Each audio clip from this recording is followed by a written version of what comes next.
आज सांस थोड़ा ज्यादा गुलजार है। कभी कभी होता है कि बिल्कुल शांत सांस होती है, और कभी कभी लोग बहुत बातें करते हैं।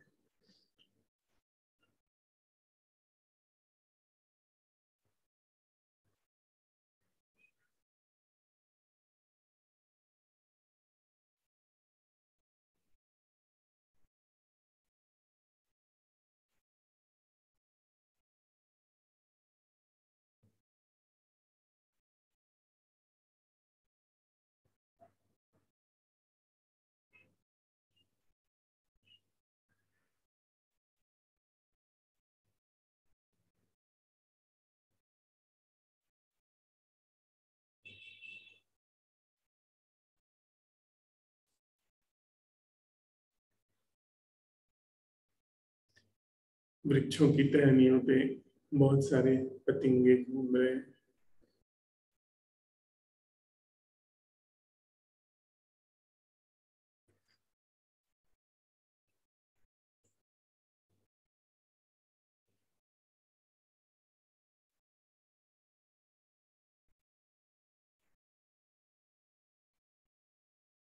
हम लोग भोर जिस प्रश्न के साथ विदा हुए थे, वह बड़ा महत्वपूर्ण प्रश्न है और हमारे रोजमर्रा के जीवन पे सीधे लागू होता है कि क्या हमारे जीवन में कोई भी कर्म, व्यवहार या आचरण ऐसा है जो प्रतिक्रिया नहीं है।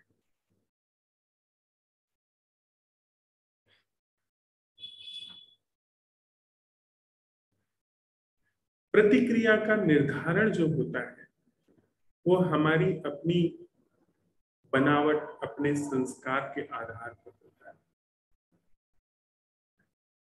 छोटी छोटी दो बोध कथाएं अगर हम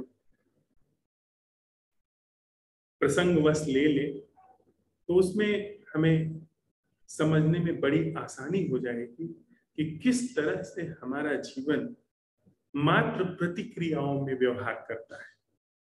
उससे कभी भी सीधे कोई कर्म घटित नहीं होता जो कि प्रतिक्रिया से मुक्त हो। एक जंगल से दो भिक्षु गुजर रहे हैं।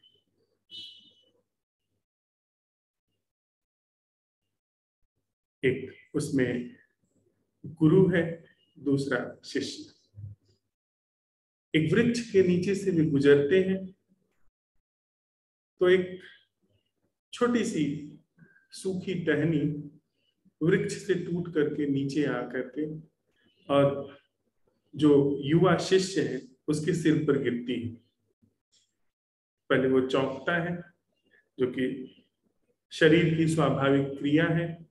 उसके बाद वह सूखी लकड़ी देखता है, ऊपर वृक्ष की ओर देखता है।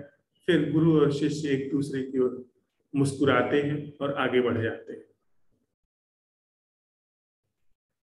जंगल पार करके वे एक गांव में पहुंचते हैं। वह गांव जिस संप्रदाय के वे साधु हैं, भिक्षु हैं, उस संप्रदाय का नहीं है। उनके प्रति उस गांव के लोगों में नफरत है, घृणा का भाव है। और उनको देखते ही किसी व्यक्ति ने एक लकड़ी उनके ऊपर फेंकी, एक डंडा उस उनके ऊपर फेंका। वह डंडा भी जा करके उस साधु के, युवा साधु के सिर पर गिरता है। उसे वह देखता है और उस व्यक्ति को देखता है और क्रोध से तमतमा उठता है।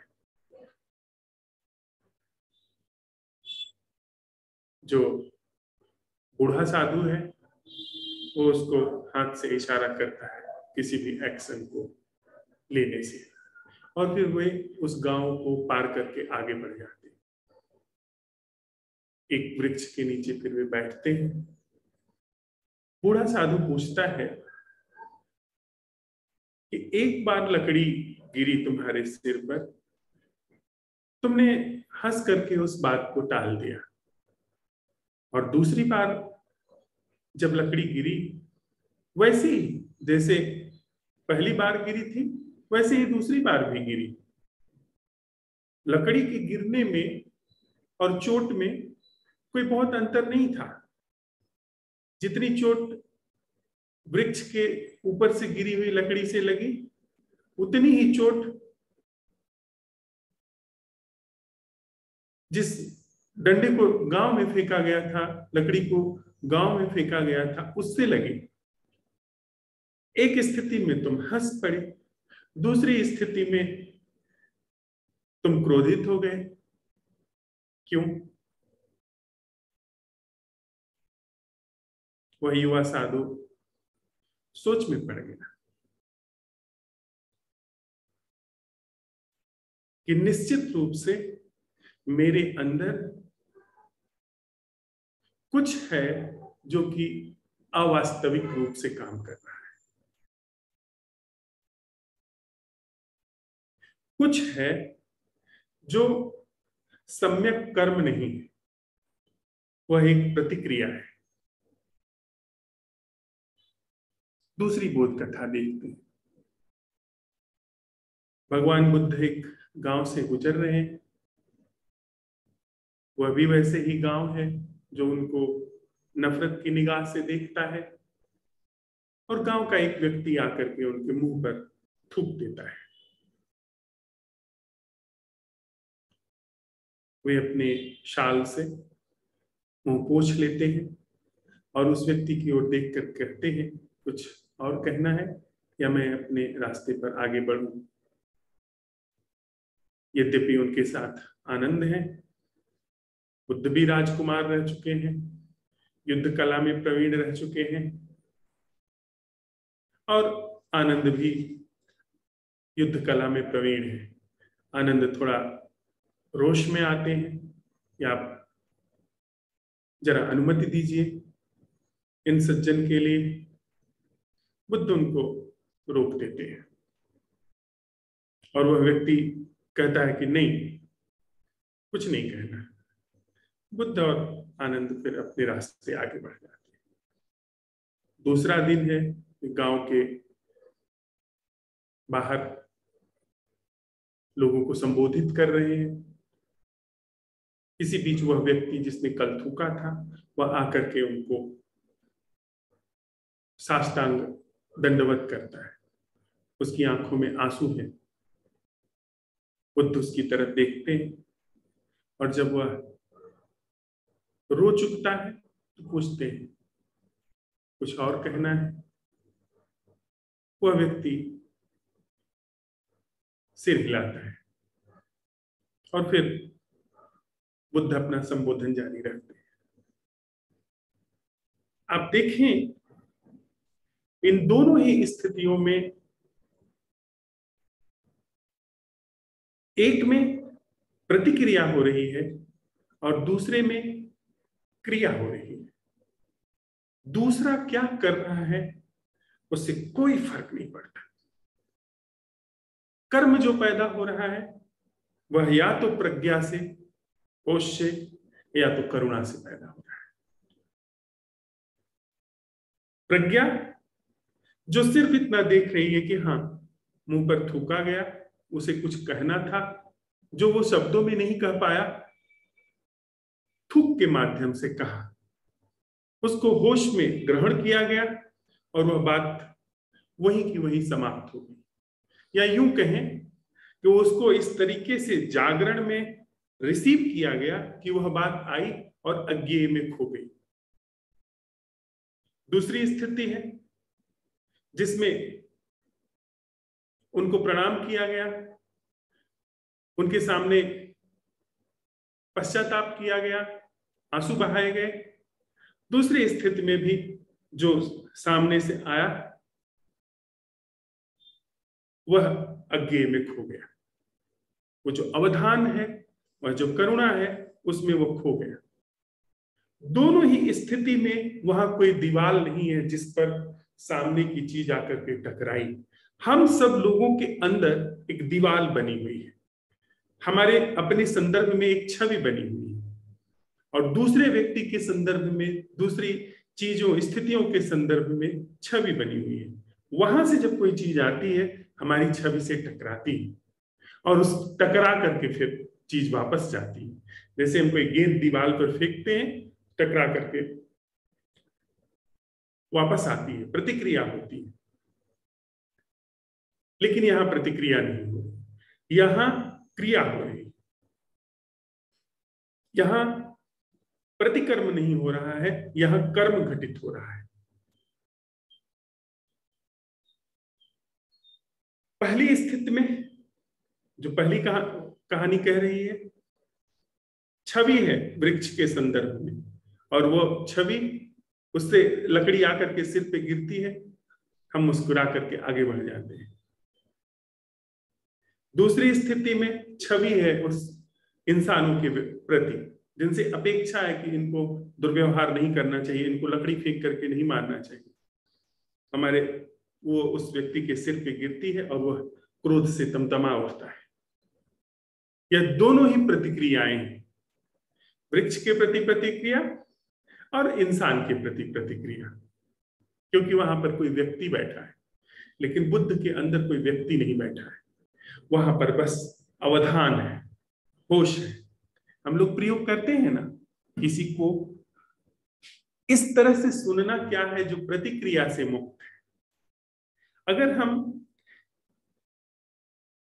बिना प्रतिक्रिया के सुन रहे हैं, बिना प्रतिक्रिया के जो व्यवहार सामने वाले व्यक्ति से हमारे प्रति हो रहा है, उसके पूरे क्रियाकलाप को देखा जा रहा है, यानी ऐसे सुना जा रहा है जिसमें सुनने वाला नहीं है, ऐसे देखा जा रहा है जिसमें देखने वाला नहीं है। ऐसी स्थिति में जब यहां कोई नहीं है, और कोई नहीं है इसका मतलब यह नहीं कि यहां पर कोई वस्तु जैसी है या बस खाली जगह जैसी है।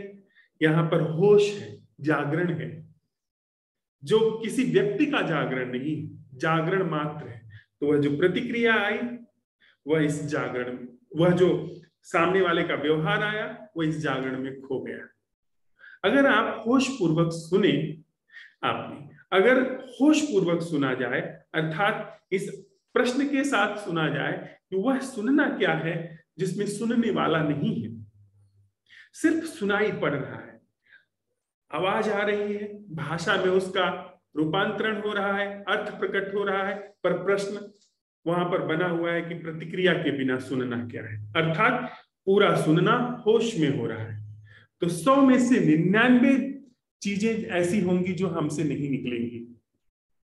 जैसे होश में आप क्रोध नहीं कर सकते, होश में आप वैर नहीं कर सकते।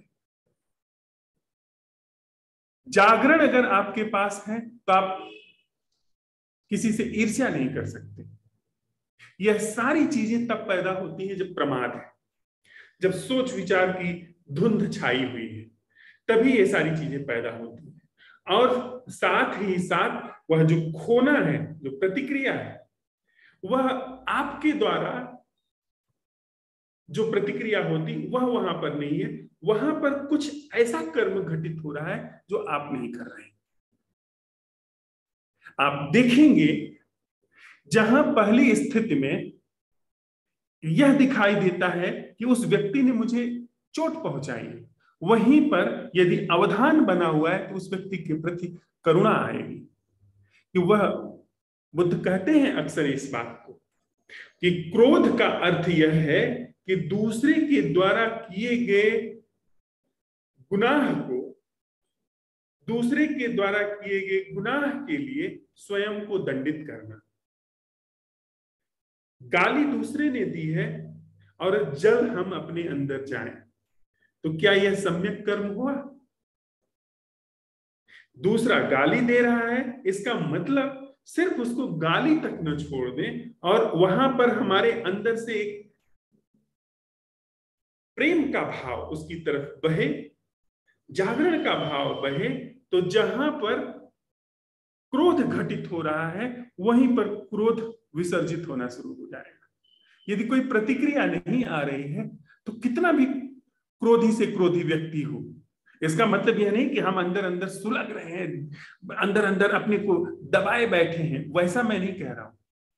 हम चर्चा कर रहे हैं कि जो भी वह कह रहा है उसको परिपूर्ण होश से सुनना, जो भी उसका आचरण व्यवहार हो रहा है उसको परिपूर्ण होश से देखना, अवलोकन करना। उस अवलोकन में, उस सुनने में जो भी आचरण व्यवहार है उसका, उसके प्रति कोई प्रतिक्रिया नहीं आएगी। और जो भी कुछ व्यवहार आएगा, अगर किसी ने मान लीजिए गाली दी और यहां पर सुनना ऐसे हो रहा है जिसमें सुनने वाला नहीं है, मान लीजिए आप मुझे कहते हैं कि आप एक दुष्ट व्यक्ति हैं, आवाज सुनी गई जो आपने उच्चारित की, कान में गई, भीतर गई, और भीतर अगर सुनने वाला कहीं कोई नहीं है तो जाकर के किसी छवि से नहीं टकराएगी, तो वापस मैं आपको दुष्ट व्यक्ति नहीं कहूंगा, कोई प्रतिक्रिया नहीं आएगी। हाँ, इतना दिखाई पड़ेगा, इतना सेंस में आएगा कि यह व्यक्ति दुखी है, जरूर इसके अंदर कोई संताप है, जरूर इस व्यक्ति के अंदर कोई पीड़ा है। इसके लिए क्या समुचित व्यवहार किया जाए, क्या समुचित आचरण किया जाए, जो आप कर सकते हैं करेंगे। अगर कुछ उस समय आचरण करने जैसा नहीं है तो आप उपेक्षा करके निकल जाएंगे वहां से, पलट करके आप वार नहीं करेंगे उसको। लेकिन अगर वह शारीरिक क्षति ही पहुंचाता है तो उसके लिए भी बड़ी अनूठी सी, मुझे अक्सर हम लोगों ने इस बात में इन चीजों को साझा किया है कि एक समुराई के गुरु की हत्या हो गई, और समुराइयों का एक ऐसा विधान है कि यदि किसी समुराई के गुरु की कोई हत्या कर देता है तो उसका प्रतिशोध लेना उसका धर्म है। अगर वो प्रतिशोध नहीं लेता है तो यह उसने शिष्य धर्म का पालन नहीं किया। तो उसका जो शिष्य था, जो गुरु मारा गया, उसके शिष्य ने जिसने मारा था उसे खोजना शुरू किया, और जिसने मारा था वह भी समुराई था, वह भागना शुरू किया। वर्ष भर बाद वह उसको पकड़ पाया, दोनों में भीषण युद्ध हुआ, और जिसने मारा था उसको, जिसके गुरु को मारा गया था उसने गिरा दिया जमीन पर, और अभी उसका तलवार से वध ही करने जा रहा था, तभी जो वह हत्यारा था उसने उस व्यक्ति के, उस शिष्य के मुंह पर थूक दिया। जैसे ही उसके मुंह पर थूक पड़ा उसने तलवार फेंक दी, और वह जो नीचे गिरा था बड़ा चकित हुआ। उसने कहा, अरे यह तो तुम और बड़ा मेरा अपमान करने जा रहे हो, मैं मर जाता वो ठीक था, लेकिन तुमने मुझे परास्त कर दिया, उसके बाद मुझे जिंदा छोड़ रहे हो, यह तो ठीक नहीं, ऐसा न करो। उसने कहा, नहीं, जिस वैर भाव के कारण, जिस मलिनता के कारण पहले तुमने कभी किसी कारण से मेरे गुरु की हत्या की थी, उसी मलिनता से, उसी प्रतिक्रिया से, उसी ढंग से तुमने मेरे मुंह पर थूक दिया है। और क्षण भर को मुझे क्रोध आ गया, क्षण भर को मेरे अंदर प्रतिक्रिया पैदा हुई, फिर वो बात नहीं रही, फिर वो धर्म का निभना नहीं रहा।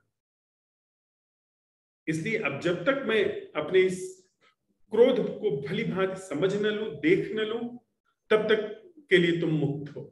मैं फिर लौटूंगा, तुम्हें मैं फिर खोज लूंगा, लेकिन अभी तो प्रतिक्रिया के रूप में तुम्हारे सामने में आ गया।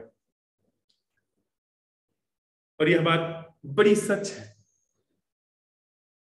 कि कितनी भी विपरीत परिस्थिति हो, बिना प्रतिक्रिया के सम्यक कर्म हो सकता है, बिना भीतर वैर भाव लाए कर्म हो सकता है, विषमतम परिस्थितियों में कर्म हो सकता है, जिसमें उतने कर्म की आवश्यकता होगी जितनी की आवश्यकता है, न कि वैर सीजता रहेगा, न कि 24 घंटे वो घृणा, शत्रुता, वैर, वैमनस्यता वह हमारे चित्त को आच्छादित किए रहेगी, क्रोध से चित्त आच्छादित रहेगा। ऐसा नहीं होगा। आप लोगों ने अगर कभी देखा हो, एक हॉलीवुड मूवी है मैट्रिक्स, उसमें एक पात्र है जो कहता है, सिखा रहा है वो दूसरे को तलवारबाजी, और उससे कहता है कि मेरे ऊपर बिना वार करने की कोशिश किए वार करो, वार की कोशिश मत करो, वार करो। जब हम प्रतिक्रिया करते हैं तो कोशिश होती है, और जब हमसे कोई कर्म निकल करके आता है तो कोई कोशिश नहीं होती। जैसे आप अगर सजग रूप से हैं तो आप एक पत्ता नहीं तोड़ सकते, यह सम्यक कर्म है। आप बेहोश हैं तो नोचते चलेंगे। अगर आप होश में हैं तो किसी आप पशु को, पंछी को अनावश्यक क्षति नहीं पहुंचाएंगे। यह सम्यक रूप से निकल करके आ रहा है। सम्यक रूप से, जब तक कि एकदम भूख से मरने की स्थिति ना हो जाए, उसके बाद भी होश काम करेगा। वह तय करेगा कि क्या कर्म सही है, क्या मारना उचित है, क्या मेरा बचना उसके बचने से ज्यादा सीमित है। वह भी मैं नहीं तय करूंगा, वह होश तय करेगा, वह करुणा तय करेगी। उसके बाद ही कोई कर्म घटित हो सकता है, न कि यह हम लोग जैसे सोच विचार करके, उसने मारा तत्क्षण सोच विचार शुरू हुआ और उसको कैसे रिप्लाई करना। और जबकि कर्म है जिसमें होश में सुना गया और पाया गया कि अपने से कोई कर्म नहीं आ रहा है। जैसे हम ये प्रयोग करते हैं ना कि वह देखना क्या है जो मैं नहीं कर रहा हूं, ठीक उसी से वह कर्म क्या है जो मैं नहीं कर रहा हूं, जो मुझसे आ रहा है। मुझसे आने का मतलब जिसको करने वाला मैं नहीं हूं। मुझसे आने का मतलब जिसका बस मैं एक डिवाइस हूं, माध्यम हूं, उपकरण हूं। वह कर्म जो अप्रमाद में मुझसे निकल करके आ रहा है, जिसमें मेरा होश नहीं, मेरा नहीं, जिसमें होश नहीं भंग हो रहा है, जिसमें करुणा नहीं भंग हो रही है, जिसमें विवेक जागृति में भंग नहीं हो रही है, पर वह निकल करके आ रहा है। आप पाएंगे कि 100 में 99 मौकों पर यदि कोई विषमतम परिस्थिति है, आप अगर होश में अपने को पा रहे हैं, आपने ऐसा जीवन में प्रयोग किया है, तो आपका आचरण और आपका व्यवहार बुनियादी रूप से भिन्न होगा। और एक वही आचरण है, वही व्यवहार है जो अगाध की ओर लेकर के जाता है। जिस क्षण हम यह प्रश्न अपने भीतर उठाते हैं कि वह आचरण क्या है, वह व्यवहार क्या है जो मैं नहीं कर रहा हूं, मैं कैसे करता हूं। जैसे ही किसी ने गाली दी, इसको तुरंत गाली देने का एकदम मन आता है, या तुरंत उसको सबक सिखाने का अंदर से भाव उठता है। हो सकता है वो ताकतवर हो, हम ना करें, अपने को दबा ले जाए। हो सकता है वो कमजोर हो तो उसको झट से जवाब दे दें, लेकिन झट से यही करूं, अब बस आपको इस काम को कर ही दिखाऊं, ऐसा भाव आता है। लेकिन अगर वहां पर यह प्रश्न है कि वह कर्म क्या है जो मैं नहीं कर रहा हूं, क्योंकि मैं जो भी करूंगा वो प्रतिक्रिया होगा। मैं जिस भी कर्म को चाहे जितना सोच विचार करके साधूं, चाहे मैं क्षमा को साधूं, चाहे मैं प्रायश्चित को साधूं, चाहे मैं दान को साधूं, चाहे मैं तप को साधूं, चाहे मैं जो कुछ भी साधूं, वह प्रतिक्रिया है। जिस भी कर्म में मैं हूं वह प्रतिक्रिया है। जैसे जिस भी देखने में मैं देखने वाला हूं वह देखना दूषित है। जिस भी सुनने में मेरे अंदर यह भाव है कि मैं सुन रहा हूं, वह सम्यक सुनना नहीं है, वह सुनने की विकृति। ठीक उसी तरीके से जिस भी कर्म में, आचरण में, व्यवहार में मैं करने वाला हूं ऐसा भाव है, वह आचरण और व्यवहार दूषित है। चलता है जैसे कि सुबह हम लोगों ने वो गाथा साझा की कि ब्राह्मणों के गांव में यज्ञ कुंड मलमूत्र का अड्डा हो गया। चलता है क्योंकि सब लोग अब वही करने लगे। गांव से यज्ञ की ज्वाला बुझने लगी, गांव से वो गंध, वो वेद मंत्रों का गायन, वो भोर, वो सब खोने लगा। उसकी जगह पे रास रंग, शराब, जुआ, उसकी जगह पर तरह तरह के मादक व्यंजन, तरह तरह के नशे, वो सब चलने लगे। तो चलने लगे, प्रचलन में आ गया, और हम तो प्रचलन और प्रचार से चलते ही हैं। विवेक से कौन चलता है? जागरण से भला कौन चलता है? हम सब प्रचार से चलते हैं।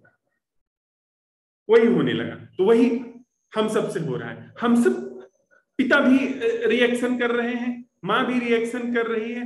हम माता पिता को देखते हैं कि वो एक दूसरे के प्रति प्रतिक्रिया कर रहे हैं, पड़ोसी के प्रति प्रतिक्रिया है, राष्ट्र के नाम पे प्रतिक्रिया है, पड़ोसी राष्ट्र के नाम पे प्रतिक्रिया है, परिवार, समाज, धर्म इत्यादि के नाम पे प्रतिक्रिया है। हमको एक ही चीज नजर आती है फिर, कि एक ही तरह का जीवन है जो प्रतिक्रिया में है, एक ही तरह का कर्म है जो प्रतिक्रिया है। कर्म वही है जो मैं करूंगा। हम भूल ही जाते हैं कि हमारे जीवन की सारी गतिविधि हम नहीं कर रहे हैं, वो एक बड़े विधान से चल रही है। हमारे देह में रक्त का बनना, श्वास का चलना, आंखों से दिखना, कानों से सुनाई देना, यह हम नहीं कर रहे हैं। पर जीवन के संबंध में हमको यह बिल्कुल सिखा दिया जाता है कि तुम ही कर रहे हो, करने वाले तुम ही हो। तो जो भी कुछ फिर होता है वो प्रतिक्रिया, जूठन, कभी भी सम्यक कर्म नहीं निकल करके आता है। तो प्रतिक्रिया बस वही फेंट फेंट फेंट, इधर जैसे ताश के पत्ते फेंटे जाते हैं ना, वैसे इस दीवार पे वहां बॉल गई, उस दीवार से इस पर बॉल आई। और हमारे 8 अरब लोग हैं, 8 अरब लोगों के कर्मों की बॉल एक दूसरे से टकरा रही है। उनके बीच में जो गति है, जो उनके बीच में मोमेंटम है, वो मोमेंटम एक दूसरे को प्रभावित कर रहा है, एक दूसरे के एक्शन को प्रभावित कर रहा है। हमने किसी को दान देते देखा, हम दानी बनने की कोशिश करने लगते हैं। हमने किसी को देखा कि बड़ी सी गाड़ी पे चल रहा है, खूब सारी बंदूकें हैं, हम उससे प्रभावित हो गए। अब हमारा जीवन वैसा जीने की कोशिश कर रहा है। कोई भी कर्म भीतर से नहीं आ रहा है, कोई भी कर्म सहज रूप से निकल करके नहीं आ रहा है। आचरण, व्यवहार, हमारा जीवन ही सब बनावटी है। हमारे जीवन में ही सब चीजें जूठन से आ रही है, तो कर्म और आचरण और व्यवहार सब जूठन ही जूठन है। तो इस प्रश्न के साथ हम लोगों ने सुबह विदा ली थी। इसके साथ रहते हुए भी, इसके साथ रहते हुए जो भी हमारा अवलोकन आया हो, उसको हम लोग क्रम से साझा करते हैं।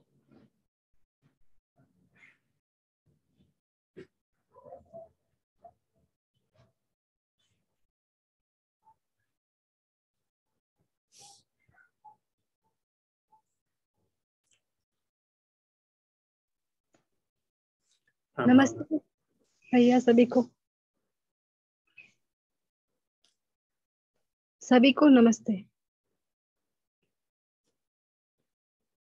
क्या मेरी आवाज आ रही है? आवाज नहीं आ रही है।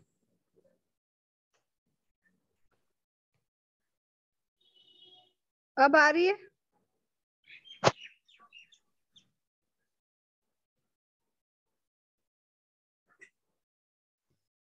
मेरी आवाज आ रही है भैया?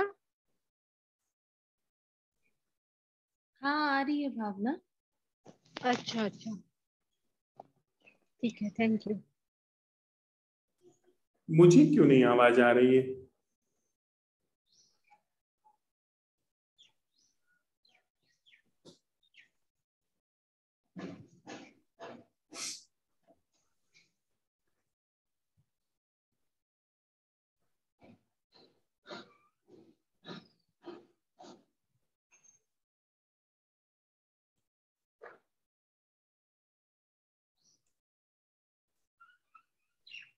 हाँ, अब बोलिए। अब आ रही है?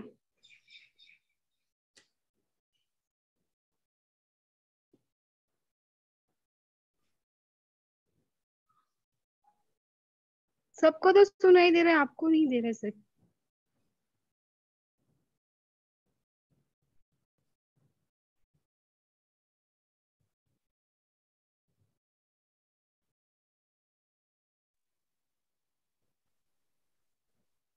अब आ रही है भैया आपको?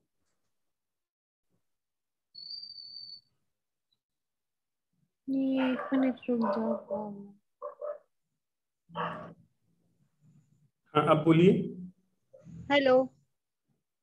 हाँ जी, अब आ रही है। हाँ।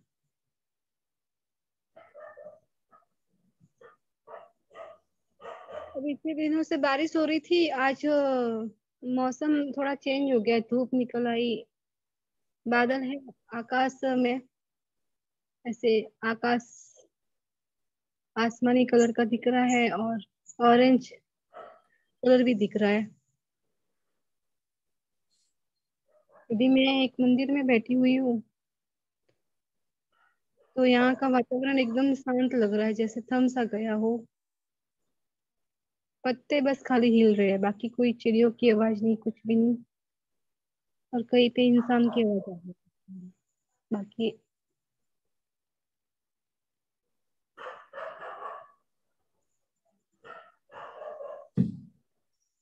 अब जैसे ही बोला कि थम सा गया है, वैसे ही आवाज आने लगी। और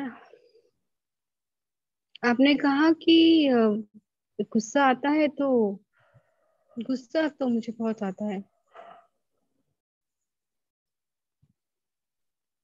पता नहीं, बहुत गुस्सा आता है। अब इस गुस्से से कैसे बाहर निकलूं, मुझे नहीं पता। और जागरण तो मुझे कहीं पे भी दिख नहीं रहा है मेरा, क्योंकि जब मेरे साथ में ये सारे मैं कर्म कर रही हूँ, ईर्ष्या कर रही हूँ, जलन कर रही हूँ, और गुस्सा कर रही हूँ, घृणा कर रही हूँ, वैर है, तो ऐसे नहीं किया तो तुमने ऐसे नहीं किया तो मैं ऐसे कर दूंगी, ये तो वैर ही हो गया एक प्रकार से।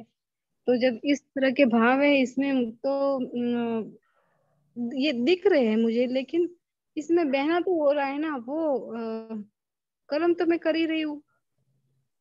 अब आपका जो प्रश्न है कि हमारे जीवन में, क्या हमारे जीवन में जो व्यवहार में और कुछ भी ऐसा है जीने में कि मतलब प्रतिक्रिया के बिना क्रिया, बिना प्रतिक्रिया के क्रिया है, तो वो ये प्रश्न तो मैं थोड़ा समझ पाई हूँ, लेकिन प्रतिक्रिया के बिना क्रिया कैसे, मैं तो इसे समझ ही नहीं पाई हूँ कि। भावना, हम्म।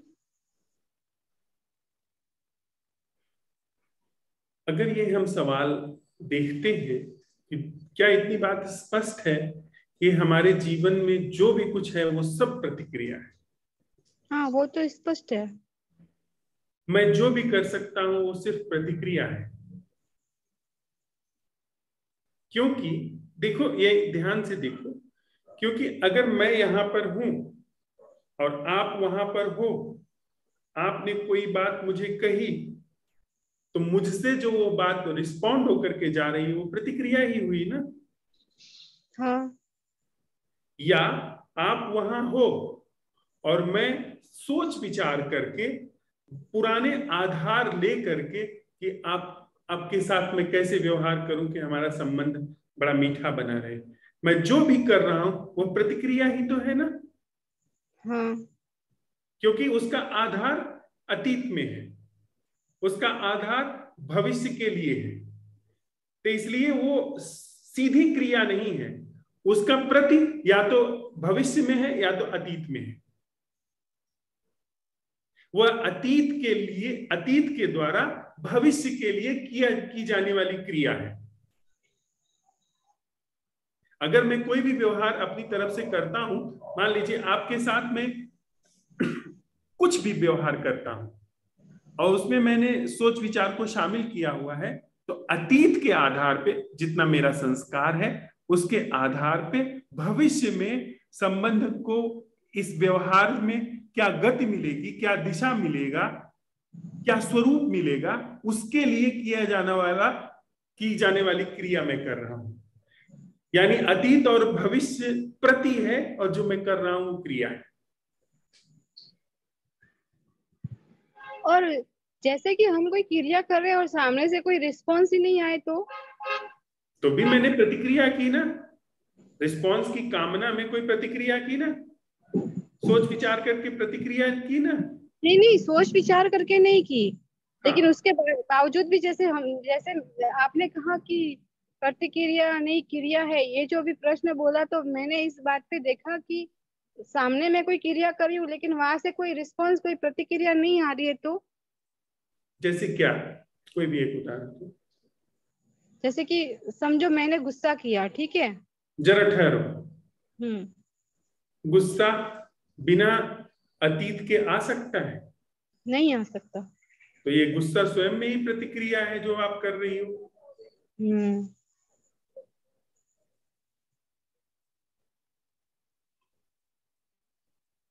ठीक। ठीक। फिर इतनी बात अगर स्पष्ट हो गई कि मैं जो भी कुछ करूंगी वो प्रतिक्रिया होगा, ठीक। मैं कोई भी ऐसा कर्म कर ही नहीं सकती हूं जिसमें साइकोलॉजिकली, भौतिक रूप से तो बड़ा जरूरी है। भौतिक रूप से अगर मैं उठूं और मुझे पता न हो कि दरवाजा कहाँ है, इधर टकरा रहा हूं उधर टकरा रहा हूं, वह बात नहीं।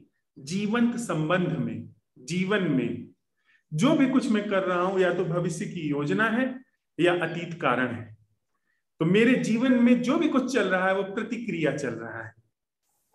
जो भी व्यवहार दूसरे के प्रति कर रहा हूं, दूसरे के प्रति एक छवि बनाई हुई है, ये उपयोगी है, ये अनुपयोगी है, ये अच्छा है, ये बुरा है, सब प्रतिक्रिया चल रही है। अर्थात क्या, इतनी बात पर हम सब मित्र जितने हैं स्पष्ट हैं कि जो भी मैं करूंगा वो प्रतिक्रिया है। जी। फिर सवाल यहीं पर यह नहीं उठता है कि वह आचरण क्या है जो प्रतिक्रिया नहीं है, तो वह व्यवहार क्या है जो प्रतिक्रिया नहीं। इस सवाल को उठाने पर ही भावना जी, बिल्कुल हम साथ साथ चल रहे हैं, इस सवाल को उठाने पर भी और इस अंतर्दृष्टि के साथ कि मैं जो भी कुछ कर सकती हूं सिर्फ प्रतिक्रिया कर सकती हूं, और अब मैं यह सवाल उठा रहा हूं कि वह क्या है जो प्रतिक्रिया से मुक्त है, भीतर मेरे क्या हो रहा है। वह क्या है जो प्रतिक्रिया से मुक्त है? अभी वह तो कुछ नहीं आचरण, हुआ। जरा मैं थोड़ा सा स्पेस दे करके भीतर देखो। तुम्हारी आंखें लगातार नाच क्यों रही हैं? थोड़ा आंखों की पुतली थिर रख करके सोचो। ऐसे नहीं, बहुत तेजी से विचार चलेंगे तो नहीं सोच पाओगे, नहीं देख पाओगे। भीतर यह देखो कि वह आचरण क्या है, वह व्यवहार क्या है जो प्रतिक्रिया से मुक्त है। भीतर देखो क्या हो रहा है।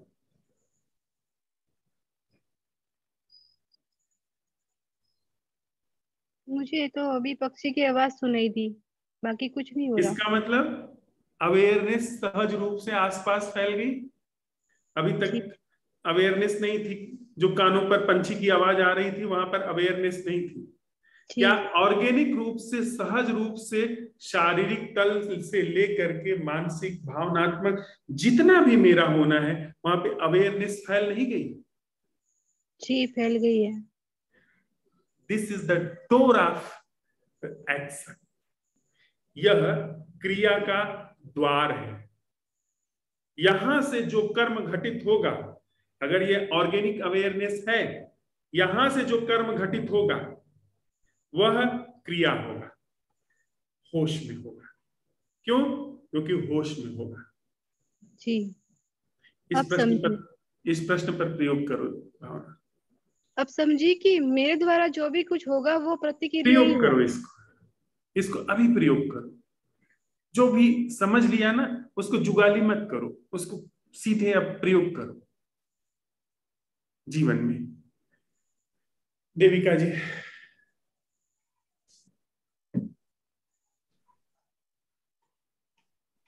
सबको नमस्ते। नमस्ते देविका।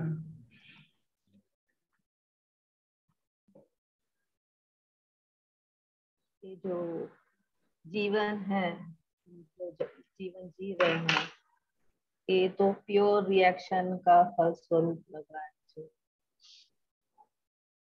क्योंकि हम हैं, हमारा सोच विचार है, और हमारा सारा जो एक्शन होता है वो रिएक्शन फॉर्म नहीं होता है।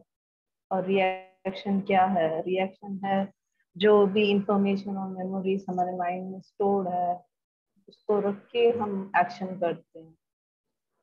तो ये प्योर एक्शन नहीं है, तो हमारा लाइक डिसलाइक इसमें जुड़ जाता है, हमारा कंडीशनिंग आ जाता है इसमें।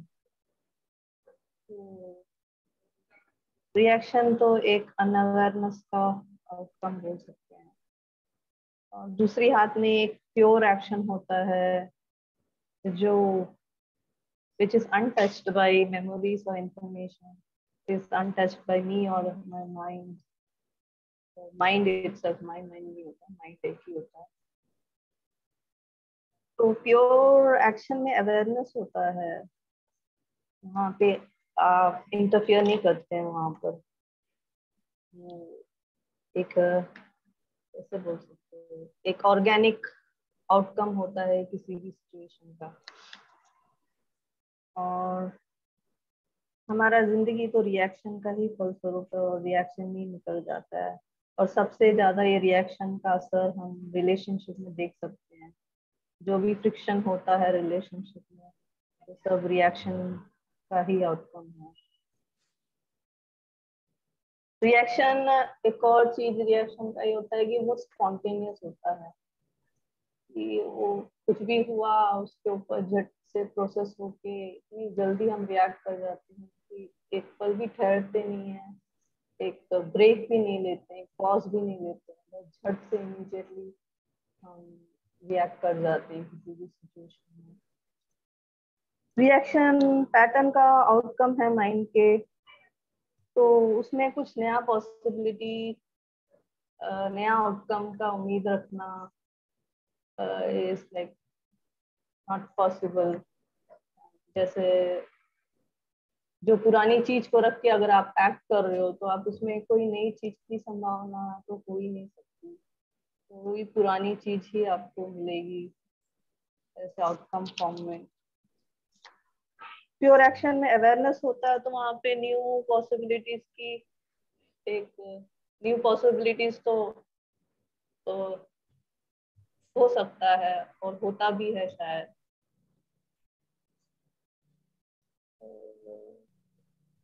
Reaction is a big part of our life.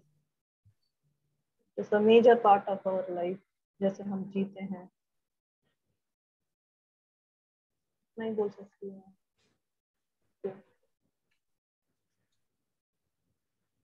Devika जी, यहां तक साथ में चलते हुए क्या रिएक्शन की पूरी गतिविधि से, यानी कि जो मैं करूंगी उससे मोहभंग हुआ? हाँ, बिल्कुल। पूरी संरचना में कि मैं किसी भी संबंध में, जीवन में, जहां जीवन चल रहा है वहां जो भौतिक काम है उनके संदर्भ में बार बार इस चीज को एक चीज ये होता है कि रिएक्शन के साथ, रिएक्शन होने के बाद अवेयरनेस आता है। हाँ, पर मोह भंग पूरी तरीके से हुआ कि मैं जो भी कुछ करूंगी वो रिएक्शन होगा, और वो एक झूठा कर्म है, वो एक संस्कारित कर्म है। अगर मोह भंग हुआ तो यह चीज गहरे तक उतर गई, जागरण के लिए गहनतम तलों से फिर अंकुर टूटने लगे, अंकुर फूटने लगे। वह तो हमको लगता है कि थोड़ा सा हम अच्छा कर सकते हैं, थोड़ा सा जीवन को अपने दिशा और दशा दे सकते हैं, एक उम्मीद बनी हुई है कि हाँ मैं कुछ कर सकता हूं जीवन के लिए। इस वजह से गहरे तक वह अवेयरनेस, वह जो सम्यक कर्म है वह नहीं जगह पाता है। पर अगर यह मोहभंग गहरे से हो गया कि मुझसे जो कर्म आएगा, जिस कर्म में मैं कहूंगी, मुझे यह एहसास हो रहा है कि मैं कर रही हूं, वह कर्म कितना भी सटीक लगता हो, कितना भी पवित्र लगता हो, पर वह कर्म मुझे डुबोने वाला है, मुझे दुखों की ओर ही लेके जाएगा, जीवन को संतापों पीड़ाओं की ओर लेके जाएगा, बनावटी खोखले रेत जैसे जीवन की ही ओर लेकर के जाएगा। यह मोहभंग हुआ, अगर हो गया, इट्स ओवर। और अभी होगा, मोहभंग होगा तो अभी होगा, यही होगा। आप मोह भंग को पोस्टपोन नहीं कर सकते हैं। मोह भंग को आपने पोस्टपोन किया तो मोह को पोस्टपोन कर रहे हैं, आप मोह को जीवन दे रहे हैं, मोह को पानी दे रहे हैं, खाद दे रहे हैं, अपने को खाद दे रहे हैं कि हाँ मैं अभी कुछ कर सकता हूं। आप कुछ नहीं कर सकते। Cut it like a cancerous part of the life, कि आप कुछ कर सकते हैं किसी रिश्ते में, उसको बना सकते हैं, उसको बिगाड़ सकते हैं, उसको सजा सकते हैं, संवार सकते हैं, जीवन को आप बड़ा सुंदर बना सकते हैं। यह संभव नहीं है। इससे भली भांति मोह भंग हो जाना चाहिए। अगर अभी मोह भंग हो गया, how much steps are left there, कितने कदम बचे उस कर्म के लिए जो सम्यक है, जो दुख का पर्याय नहीं है। सिर्फ इस बात की समझ का घटना सम्यक कर्म है। यह मोह भंग हो जाना, दिस इज सम्यक कर्म, कि मुझसे जो होगा वह सिर्फ सीमित क्षेत्र में होगा, वह सिर्फ गाढ़ उथले क्षेत्र में होगा। इतनी बात की समझ अंतिम कदम है अगाध के लिए। अगाध का ही यह अंतिम कदम है गाध में। It's so clear. देखिए ना कितना स्पष्ट है। यदि मुझे इस बात में गहन अंतर्दृष्टि हो गई कि जीवन और संबंध के नाम पर मैं जो भी कुछ करूंगा वह जीवन में बनावटीपन को, दुख को, यांत्रिकता को ही पोषण देगा, अंतिम कदम उठ गया अगाध का। अपने आप जो ये गाध का सारा कर्म है, जितनी त्वरा से उठा, अगर पूरी त्वरा से उठा, जीवन से सारा मोह भंग हो गया। मुझे अगर एक बार दिख गया कि देखने में, अगर मैं कहता हूं देखने, यह मैं देख रहा हूं, तो ये देखने की विकृति है। जीवन में अगर मुझे ये एहसास है कि मैं जीवन को दिशा और दशा दे लूंगा, तो यह मेरी विकृति है जीवन के संदर्भ में। और यह समझ में आते ही वहां पर जागरण है, अगाध जागरण है, अगाध होश है। आप बेहोश कैसे हो सकते हो? बेहोशी के लिए मैं चाहिए।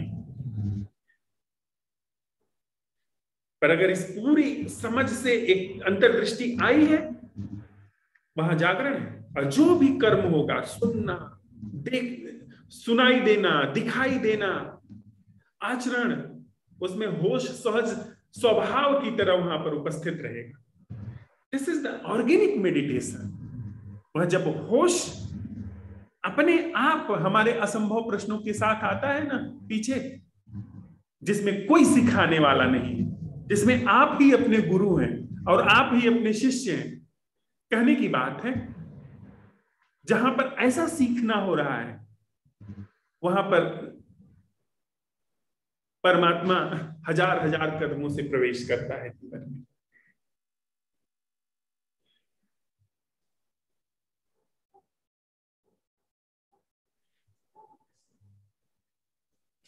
Thank you Devika.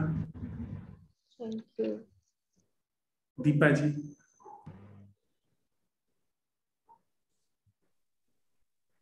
हाँ जी, नमस्ते सर। नमस्ते दीपा जी। हेलो, आपको आवाज? हाँ जी, आपका बहुत बहुत धन्यवाद। आपने बहुत अच्छे से इसको क्लियर किया है। और मेरे देखने में भी यही आया है। जब हम हमारे अनुभव, हमारी आदतों के जरिए हम जो भी कुछ करते हैं, और हमारे संस्कार, विचार, इन सब के जरिए हम कुछ भी करते हैं, वो प्रतिक्रिया ही होती है। और जब हम विचार जहाँ पर हस्तक्षेप नहीं कर रहे होते हैं, वहां पर अवेयरनेस आती है, और उस अवेयरनेस के साथ जो निकलता है, क्योंकि जैसे ही अवेयरनेस आई वैसे हमें वहां पर हर चीज पूरी तरह से क्लियर हो जाती है, और उस अवेयरनेस के साथ वहां पे प्रतिक्रिया नहीं क्रिया निकलती है। और वही है शायद रास्ता अगाध से गाध में जाने का।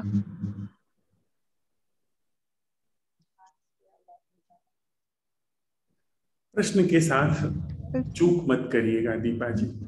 अगर हाथ में आ गया सूत्र, पहला खतरा ये हो गया कि अब ठीक है, अब तो मिल गया है, अब चाहेंगे प्रयोग करने। यह सूत्र ऐसा है, अगर पोस्टपोन किया, जरा सा आलस दिखाया, या आपके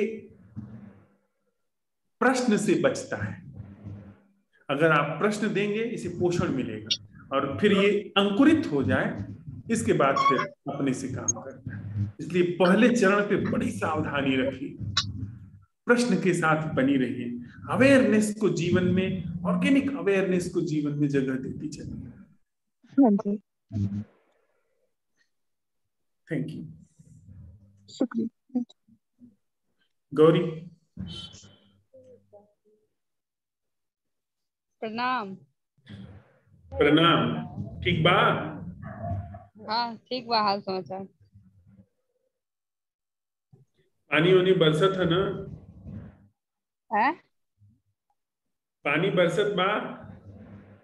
जी, बारिश तो कल रात से ही हो रही है, दिन में भी बहुत हुई है। और गांव में अभी भजन कीर्तन हो रहा है, और माहौल पूरा शांत है, मतलब अगल बगल का, क्योंकि बारिश हुई है तो सब अपने घर में बैठे हुए हैं। और माटी के तो खूब खुशबू आवत होगी। ध्यान नहीं दिया, पर मेढक की आवाज जरूर सुनाई दी थी, टर्टल। और अंतिम में आपने क्या खाया था, पिया था? अभी कुछ समय पहले वो चावल से बनी, जैसे चिप्स वगैरह बनता है ना, वैसे ही चावल से बनती है, फोफी उसको बोलते हैं हमारे यहाँ। क्या बोलते हैं? फोफी। अच्छा। वो खाने से दांतों की एक्सरसाइज अच्छी होती है।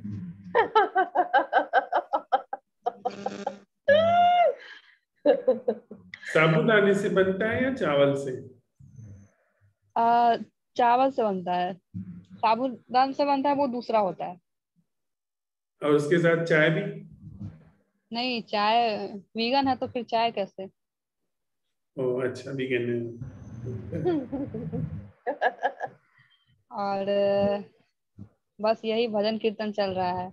और आपने बात की प्रतिक्रिया की, तो प्रतिक्रिया तो भीतर से हमेशा होती रहती है। जैसे किसी ने गाली दे दी, माँ ने कभी कुछ कह दिया, या किसी से झगड़ा हो गया, ऐसा आप जब बोल रहे होते हैं तो ज्यादातर सुनते समय प्रतिक्रिया नहीं होती, मतलब एकटक सुनते ही रहते हैं। पर मतलब शुरुआत में ऐसा नहीं था, पर अब ऐसा हो रहा है। बीच बीच में तो कुछ ना कुछ आ ही जाता है दिमाग में। एक चीज पकड़ में आई ना, कि बिना प्रतिक्रिया के भी सुना जा सकता है। जी। अब आपकी माँ जब बोले तब वहां ये प्रयोग करना कि माँ को बिना प्रतिक्रिया के सुनना क्या है, प्रयोग करना, क्योंकि वो ज्यादा जीवित संबंध है। वहां प्रयोग करना, देखो क्या होता है। जहां देख करके, जैसे वीगन हो तो ये सब दिखाई पड़ता होगा जहाँ रहती हो वहां, तो वहां पर बड़ा तुम्हें क्रोध आ जाता है, बड़ा तुम्हें बस उनके खिलाफ कुछ मुहिम छेड़ने का आता है ना। तो ये कुछ जी ऐसा है कि एक हिंसा वो कर रहे हैं, एक हिंसा हमसे शुरू हो जाती है। जी जी हिंसा से कभी भी समाधान नहीं हो सकता। तो वहां ये सवाल उठाओ उस चीज को देखते हुए कि इस ये जो दृश्य है कटने पिटने का, इसको बिना प्रतिक्रिया के देखना क्या है। तुम्हारे अंदर से अगर हिंसा निकल गई, क्रोध आता है, क्रोध एक हिंसा का स्वरूप है। जितना तेजस्वी व्यक्ति होता है उतना ही उसको क्रोध आता है। वो ऊर्जा का एक गलत दिशा में बहना है। वहीं पे ये सवाल उठाना कि बिना प्रतिक्रिया के ये जो कुछ दिखाई दे रहा है इसे देखना क्या है। तुम पाओगी कि तुम्हारी सारी ऊर्जा इकट्ठी हो गई, हिंसा भीतर तुम्हारे बिल्कुल नहीं है। फिर जो सामने दिख रहा है उसके साथ सम्यक रूप से कोई कर्म निकल करके आ सकता है जो समाधान कारक हो। प्रयोग करना इन चीजों को देखने में, सुनने में, आचरण में, व्यवहार में, इन चीजों को करो, देखो, छोटी छोटी चीजों में करो। जी। पहले ऐसा होता था कि जब सामने जैसे बगल में ही मार्केट लगता है तो वहाँ जानवर कटते हैं, तो उस समय हम जब भाइयों को समझाते थे, सिखाते थे कि देखो उसको तकलीफ हो रही है, तो वो नहीं समझते थे। तो मन करता था कि उसके पेट में ना चाकू डाल दूं और बोलूं, देख दर्द हुआ ना, वैसे ही होता है। पर अब वैसा नहीं है। अब मतलब थोड़ा देर रुकती हूँ, और अब क्या है कि वो जब जानवर कटते हैं तो मतलब लगता है कि नहीं ये सही नहीं हो रहा है, पर वो पहले जैसा रोना अंदर से नहीं होता है इतना, लेकिन भीतर थोड़ी महसूस होती है कि नहीं ये गलत हो रहा है। हाँ, तो वो ऐसा हो रहा है कि कर नहीं पा रही हो, तो एक वो है, बेबसी का एहसास हो रहा है। अब बेबसी धीरे धीरे गहरी होती जा रही है। बेबसी को जगह मत दो। बेबसी को जगह दिए बिना वहीं पर यह अपने भीतर उघाड़ो, अपने अंदर ऐसी जीवन की कला उघाड़ो कि उस चीज को बिना प्रतिक्रिया, यानी बिना हिंसा, जो पहले क्रोध आता था उसके, और बिना बेबसी के देखना क्या है। तो तुम्हारे अंदर की जो ऊर्जा है जो बेबसी में अब चली जा रही है, वह ऊर्जा बिल्कुल ताजी बनी रहेगी। तुम्हारा जीवन खुद हिंसा और बेबसी से ताजा बना रहेगा, मुक्त होकर के। और फिर तुम्हारे जीवन से कुछ ऐसा कर्म हो सकता है जिसकी अभी तुम्हें कोई खबर नहीं है। देखो क्या होगा, इन चीजों पर प्रयोग करो। ठीक बात? ठीक बात। ज्योति जी,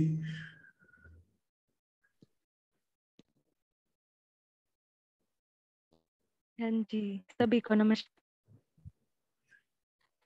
आपको भी सभी की ओर से नमस्ते।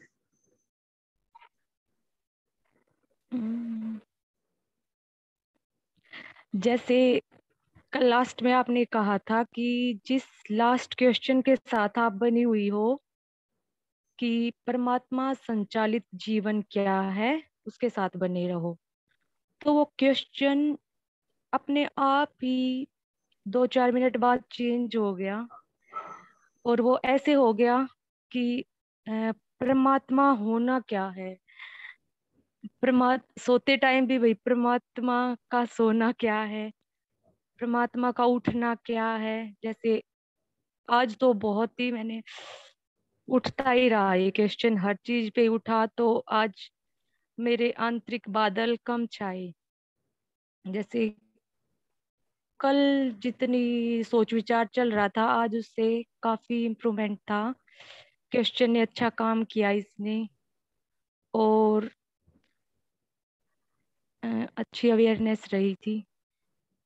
और वो क्रिया और प्रतिक्रिया वाली बात है, वो भी खुद ही आगे आ रही थी। जैसे बारिश चल रही थी तो कुछ ज्यादा ही अच्छा वो था। वहां स्कूल में पत्तियों पे पानी था और वो ठहरा हुआ था, और एक रेड फ्लावर शायद गुलमोहर का है, वो बहुत सुंदर लगता है। उस पे पानी की बूंद जब टिकती है ना, वो कुछ कुछ अलग ही सुंदर हो जाता है। और उसके ऊपर एक वो बैठा था भौरा, और वो इतना सुंदर तरीके से उसमें रसपान कर रहा था, जैसे बच्चा दूध पीता है ना, ऐसे अपने पैरों को इतने ही प्यार से वो हिला रहा था। बिल्कुल मंत्रमुग्ध हो गया था। और वो क्रिया करके जब देखना हुआ तो मैं खड़ी थी तो मेरे से खड़ा ही नहीं हुआ गया, ऐसे शरीर कांपने लग गया, पता नहीं क्यों। तो जल्दी से जाके बैठना पड़ा, वो शरीर ऐसे कांपने सा लग गया था ऐसे करके देखने से। और काफी समय है आज किया वो हो पाता है ऐसे क्रिया वाला, बिना प्रतिक्रिया के चीजें देखना। और जैसे अब इस मीटिंग में भी मैं बार बार यही क्वेश्चन कर रही थी कि परमात्मा का सुनना क्या है, तो आज मेरे कानों में बहुत कम शब्द पड़े। ऐसा भी नहीं कि मैं आंतरिक सोच विचार कर रही थी, अ, अपने साथ बनी हुई थी, पर आज शब्द ना के बराबर मेरे अंदर गए, किसी के ही नहीं सुने मैंने तो आज। पर मैं लगातार थी और पर अपने साथ बनी हुई थी। और नेट की भी थोड़ी चिंता हुई, फिर मुझे क्वेश्चन आया कि परमात्मा का चिंता करना क्या है, काफी कम है, पता नहीं लास्ट तक मैं बनी रहूंगी कि नहीं, पर जो भी होगा हो जाएगा। लास्ट शुक्रिया। तक की जो चिंता है, इसको छोड़ करके अभी यही सवाल उठाओ कि परमात्मा का लास्ट तक की चिंता करना क्या है। हाँ जी, ये अभी उठा था 1 सेकंड पहले, अब फिर उठाती हूँ। बस ठीक है, thank you. Thank you. Lata, नमस्ते सभी को। सभी की ओर से आपको भी नमस्ते जी, हम आपको सुन रहे थे और खुद का परीक्षण भी कर रहे थे। कई समय से एक चल ही रहा था कि ऐसा क्या हो रहा है कि आगे वाला इतना प्रतिक्रियाएं दे रहा है पर हम सिर्फ देखे जा रहे हैं उसे।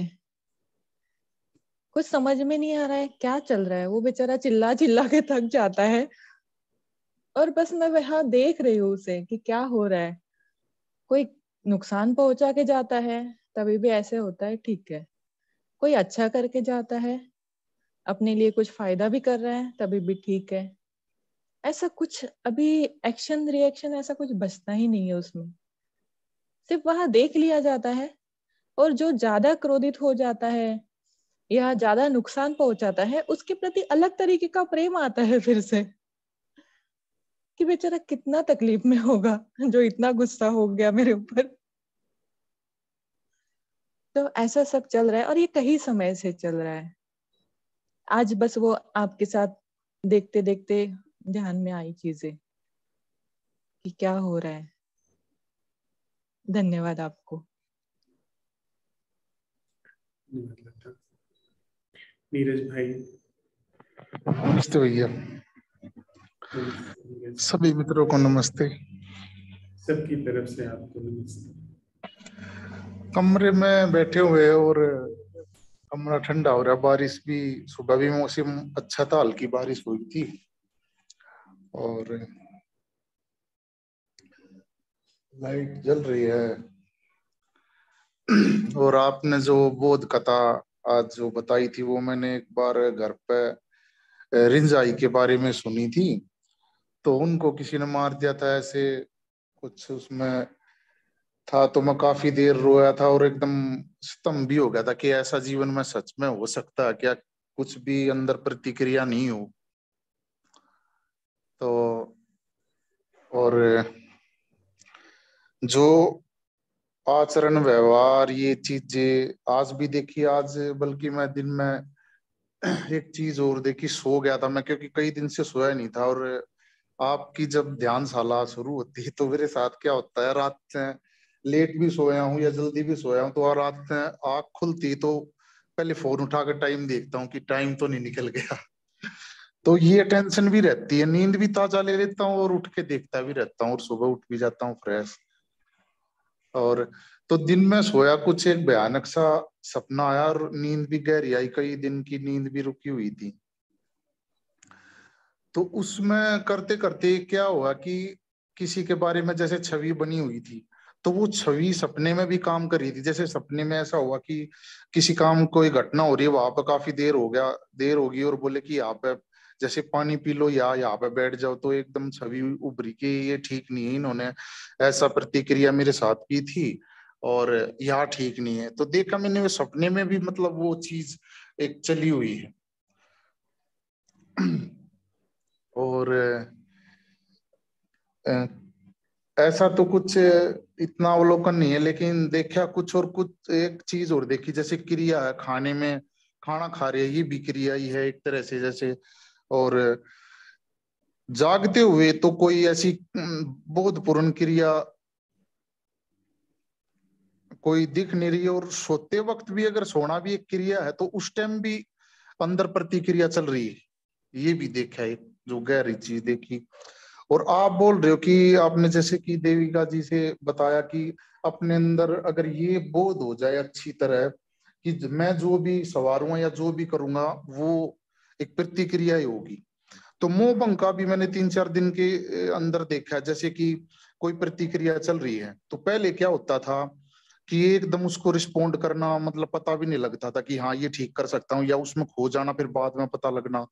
लेकिन कल एकदम खुशी से जो है ये भैया प्रश्न उठा कि ये हो किसको रहा है, जैसे कि किसको आ रहा है ये पर उत्तर किसको आ रहा है, मतलब ये भाव किसको उठ रहा है, ऐसे मतलब एक नेचुरल तरीके से ये बात उठ रही है। ये मैंने देखा कल भी गाड़ी में मैंने ये किया। और कर्म का मैंने आज बल्कि देविका जी से दिन में पूछा था कि कर्म का कैसे बता रखा है ये। तो कर्म ये जो विचारों का, इससे कर्म बनते हैं, प्रतिक्रिया होती है, छवि बनती है। तो दिन में जैसे कि मित्रों के साथ बैठा था, बीच बीच में बोल रहे हैं जैसे हाँ भाई ध्वनि को सुनना क्या है, उसी टाइम खत्म हो जाता हूँ। और वो सुनना ही मतलब एक आनंद है, मैंने देखा एकदम हर चीज के बारे में। और एक ये पोस्टपोन, ये आपने जो बोला है ये भी एक खतरा है, देखा है। और फिर आपकी वो बात ध्यान में आ जाती कि इसमें मन की मौत है, तो इधर उधर ये हर चीज बेचैनी चाल खेलता कि हाँ सब ठीक है या सब पा लिया या बाद में उठा देना, ये चीज भी काफी होती है। ये भी अभी आपने बताई। और यही है भैया बस।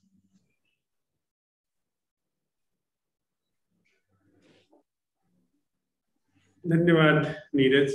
एक बात और भी जोड़ना चाहता हूं मैं। हाँ जी।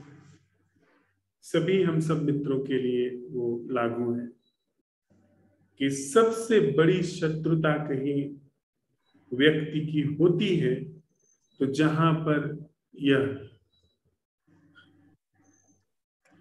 असंभव प्रश्न उठाए जाते हैं। पुराने शास्त्रों में कहा गया है कि जो सबसे गहरी शत्रुता होती है वह गुरु से होती है, क्योंकि हमारा मन या मैं जब देखता है कि इस आदमी की वजह से मेरी मृत्यु हो रही है और वह कुछ भी नहीं कर पा रहा है, तो वो बहुत खार खा जाता है। तो अभी जब अवसर है, जब ये सारी चीजें अनुकूल हैं, जब थोड़ा सा परिस्थिति अनुकूल है, थोड़ा सा होश काम कर रहा है, तभी पार निकल चले हम, तभी पार हो जाए। अन्यथा इसको जरा सा अवसर मिला तो ये कोई न कोई कारण निकाल करके और लेकर के आ जाएगा, कहेगा कि यह व्यक्ति झूठ बोल रहा है, ऐसा हो ही नहीं सकता, यह व्यक्ति बकवास कर रहा है, यह धोखा दे रहा है, यह खुद भी पागल है और हम लोगों को भी पागल बना रहा है, क्योंकि वो ऐसा कुछ जस्टिफिकेशन चाह रहा है। भीतर उसकी चाल चलती रहती है जिससे कि वो इन चीजों से अलग हट जाए, इन चीजों से अलग हो जाए। इसलिए यह बात पोस्टपोन करना बहुत ही नुकसानदेह साबित हो सकता है। अभी अगर यह बात समझ में आ रही है तो पूरी ऊर्जा, पूरी क्षमता का उपयोग करके हम लोग आगे बढ़ चले, जहां मन की सारी चालबाजियां छूट जाए। व्यक्ति अगर छूट भी जाता है तो यह कला न छूटे। वस्तुतः मन व्यक्ति को नहीं, उसे व्यक्ति से मतलब नहीं है, उस व्यक्ति की उपस्थिति से जो ये सारी चीजें प्रकाशित हो रही हैं, ये जो उसकी पूरा संरचना प्रकाशित हो रही है, उससे वो बचना चाहता है। क्योंकि बनावटी चीज भी हो वो मरना नहीं चाहती। छोटी सी भी आदत आप पकड़ लीजिए ना, आदत छूटना नहीं चाहती, यांत्रिकता छूटना नहीं चाहती। और ये मैं गहरी से गहरी आदत है। अब मैं जब अपनी मृत्यु देखता है, यांत्रिक ही है पर गहरी से गहरी आदत की तरह है। आप आदत कोई छोड़ने चले तो आदत विद्रोह करती है, और यह मैं तो पूरा खून में, मांस में, हड्डी में समाया हुआ है। इसकी जब इसको छीला जाने लगता है, इसको जब मृत्यु होती है, बहुत नाराज होता है। इसलिए सबसे ज्यादा कोई अगर प्रेम पाता है तो वह व्यक्ति जो इधर रास्ता दिखाता है, और सबसे ज्यादा किसी से घृणा होती है, नाराजगी होती है, वैर होता है, तो जो इस तरफ राह दिखाता है, इस तरफ साथ में चलता है। भाई इसमें सावधान रहना ना। जरूर, ठीक है भैया। और क्या, जैसे कि आपको सुनते हुए कई बार ऐसा हो जाता है, आप 2 दिन से, जैसे कि पानी में कोई पत्थर डाल देते, वो झील सी ऐसे हिलती है, तो कई बार पूरा मन और शरीर ऐसे हिलने लग जाता कि पूरा ही मतलब इस तरह से कुछ लहर सी होती है, रुक जाती है, फिर ऐसे भी होता है। हाँ, ये सब शुभ है, पर इसी समय निकल चलो भाई, जागो, निकल चलो। बहुत सुअवसर अस्तित्व ने दिया है, हम लोग निकल चले। हम लोग ये पूरा जाल जो है उससे निकल चले। ये जो गाध का जाल है, आदत का जाल है, उससे बाहर हो जाए। शत्रु अगर वास्तविक होता तो आप लड़ भिड़ भी लेते। यह शत्रु यांत्रिक है। यह शत्रु का मतलब वैसे कि सेंस में नहीं कह रहे हैं कि हम कोई वैर भाव की, यह समस्या, यह बाधा, ये जीवन का गलत टर्न ऐसा है जो कि दिखाई नहीं पड़ता, गहरा संस्कार में बिधा बैठा है। तो इसमें समय रहते अगर समझ में आ गई बात तो लागू करो। प्रश्नों को उठाओ, प्रश्नों को खून, मांस, हड्डी, विचारों के गहरे तलों तक उतर जाने दो। फिर जो होगा, एक बार अच्छी तरह समझ में आ गई तो व्यक्ति महत्वपूर्ण नहीं, हम सब लोग बिखर जाएंगे। समय आएगा, मृत्यु आएगी, हम सब लोग बिखर जाएंगे, पर वह कला अमृत है, अनंत अमृत है उसमें, वह कभी भी छूटती नहीं। ये सनातन धर्म है, यही ऐसा धर्म है जिसका कभी अंत नहीं होता। धन्यवाद नीरज। धन्यवाद। प्रमिला जी नमस्कार।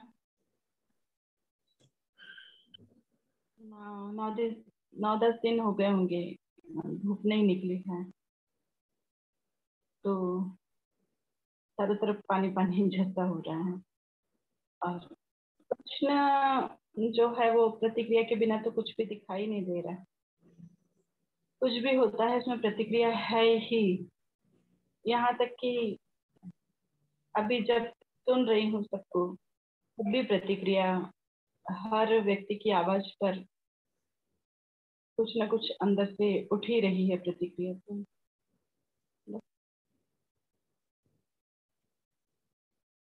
ठीक है, वह तो हमारी वस्तु स्थिति है ही। फिर अगला सवाल आता है प्रमिला कि वह जीना क्या है जो प्रतिक्रिया में नहीं, जिसमें क्रिया घटित होती है। और बस इस बात को ध्यान रखना कि आप जो भी करोगी वो प्रतिक्रिया होगी। कितना भी सत पथ करके करो, कितना भी सजो करके करो, जो भी आप करोगी वो प्रतिक्रिया होगी। इस बात के रहस्य को समझ जाओ कि आप जो भी कुछ करोगी वो प्रतिक्रिया होगी, और उससे इस रहस्य को समझ करके जो जागरण है, जो होश है, उसको अवसर दो। वह जागरण पहली क्रिया है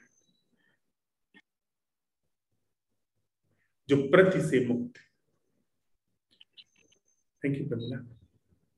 धन्यवाद।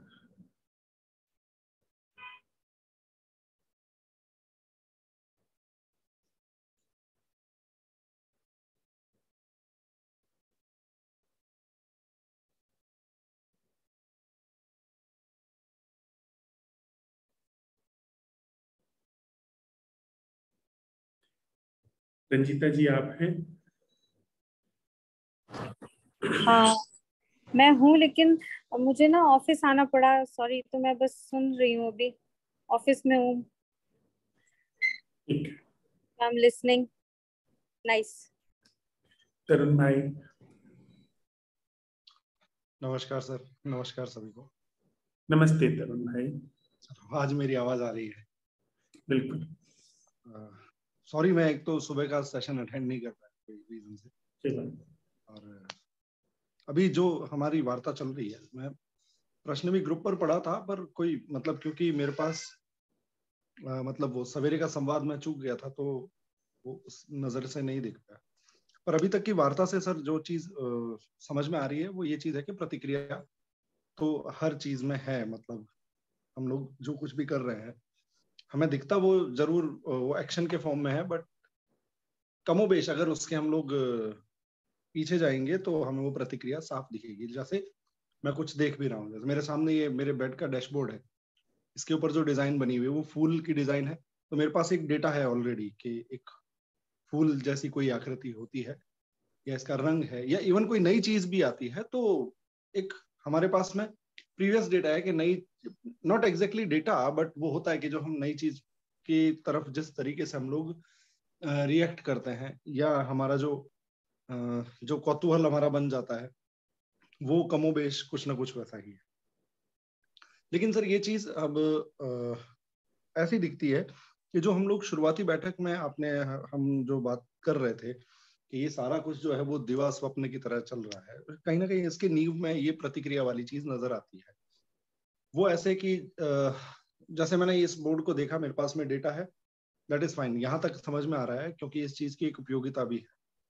मैं अगर मुझे अगर कहीं किसी चीज को पढ़ना है तो मुझे उस चीज की एक नॉलेज होनी जरूरी है। जो मेरे पास डेटा होगा तभी मैं उस आकृति को पढ़ पाऊंगा, समझ पाऊंगा। अदरवाइज वो मेरे लिए सिर्फ आकृति है, अगर उसको सिर्फ आकृति के फॉर्म में ही देखा जाए। लेकिन जब हम व्यवहार में अपने जीवन में इन प्रतिक्रियाओं से डील कर रहे होते हैं, वहां आकर के हम ये सारा जो स्वप्न वाला मामला है वो शुरू होता है। वो कुछ इस तरीके से होता है कि हमारे पास में जो भी डेटा है किसी भी व्यक्ति को लेकर के, किसी भी संबंध को लेकर के, लाइफ को लेकर के, हम फिर उस हिसाब से रिएक्ट करना शुरू करते हैं या फिर रिएक्ट कर रहे होते हैं। जबकि जो बात आप कहते हैं कि वो वास्तविकता नहीं है। मेरे सामने धर्मराज जी बैठे हैं, तो वो जो धर्मराज जी हैं, मैं जो वास्तव में जो धर्मराज जी हैं मैं उन्हें नहीं देख रहा हूं, मैं उन्हीं धर्मराज जी को देख रहा हूं जिनका एक प्री रिकॉर्डेड डेटा मेरे पास में है, और मैं उसी के अकॉर्डिंग रिएक्ट कर रहा हूं।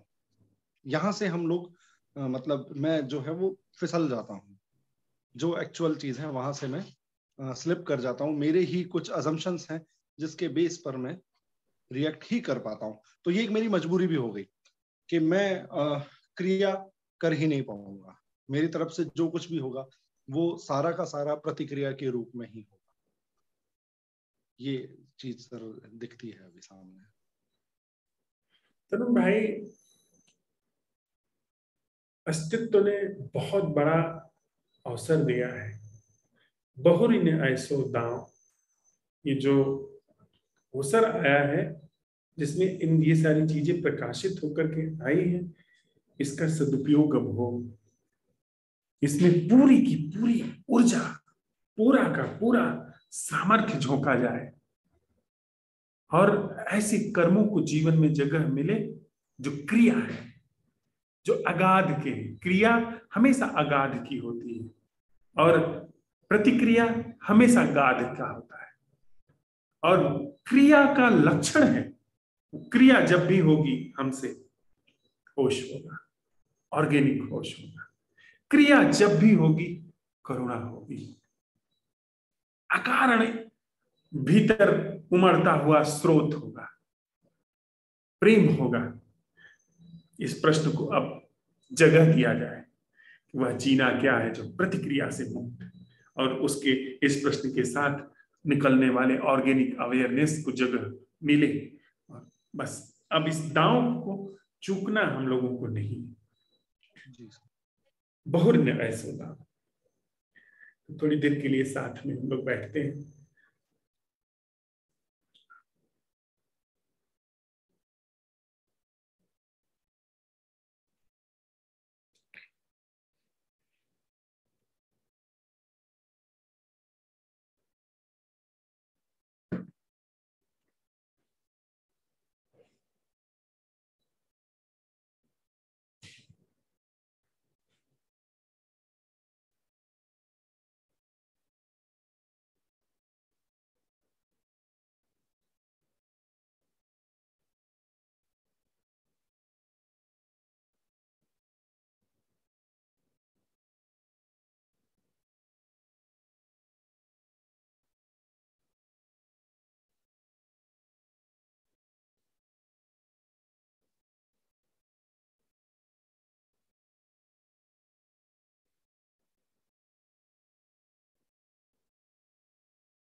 एक कन्नड़ लोक कथा है।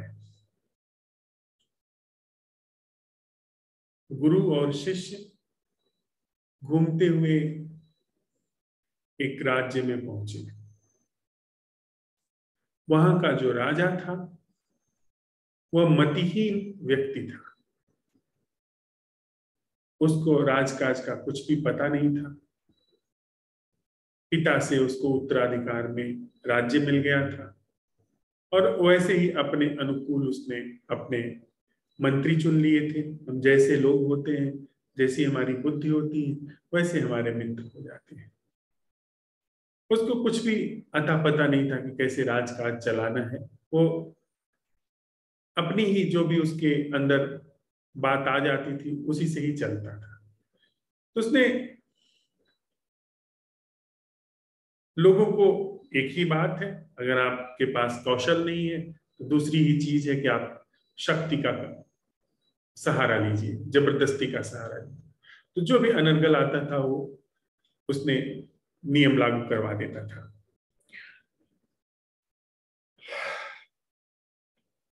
उसने दिन को रात और रात को दिन करवा दिया।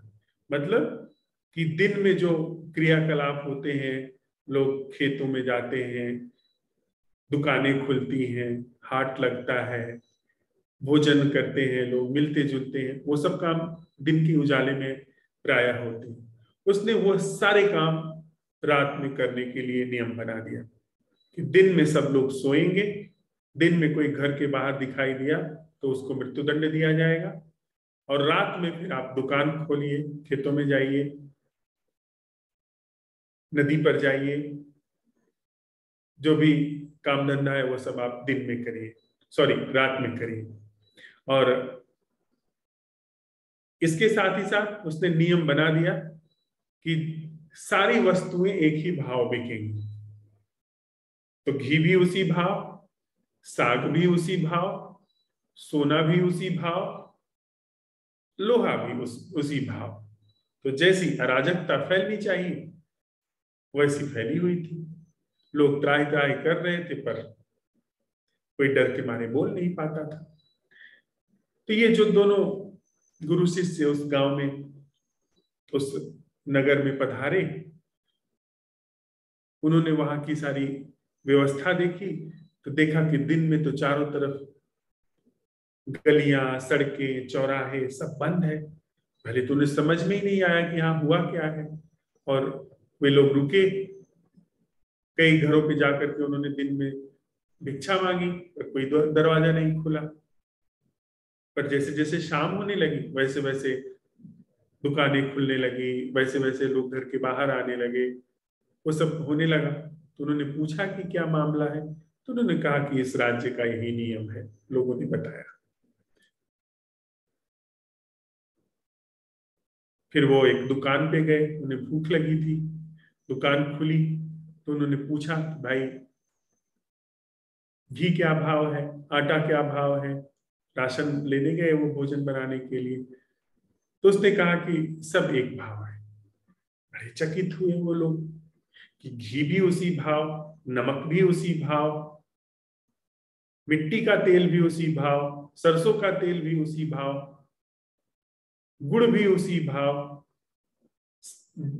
चावल, दाल, जितनी भी चीजें हैं सब एक ही भाव। उसका गुरु का जो शिष्य था वो तो फूला नहीं समाया।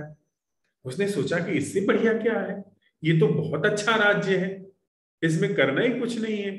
इसमें जाओ, जितना चाहो उतना घी खाओ, जितना चाहो उतना बादाम खाओ, जितना चाहो आप मेवे खाओ, फल खाओ, जो भी चाहो सब एक ही भाव है।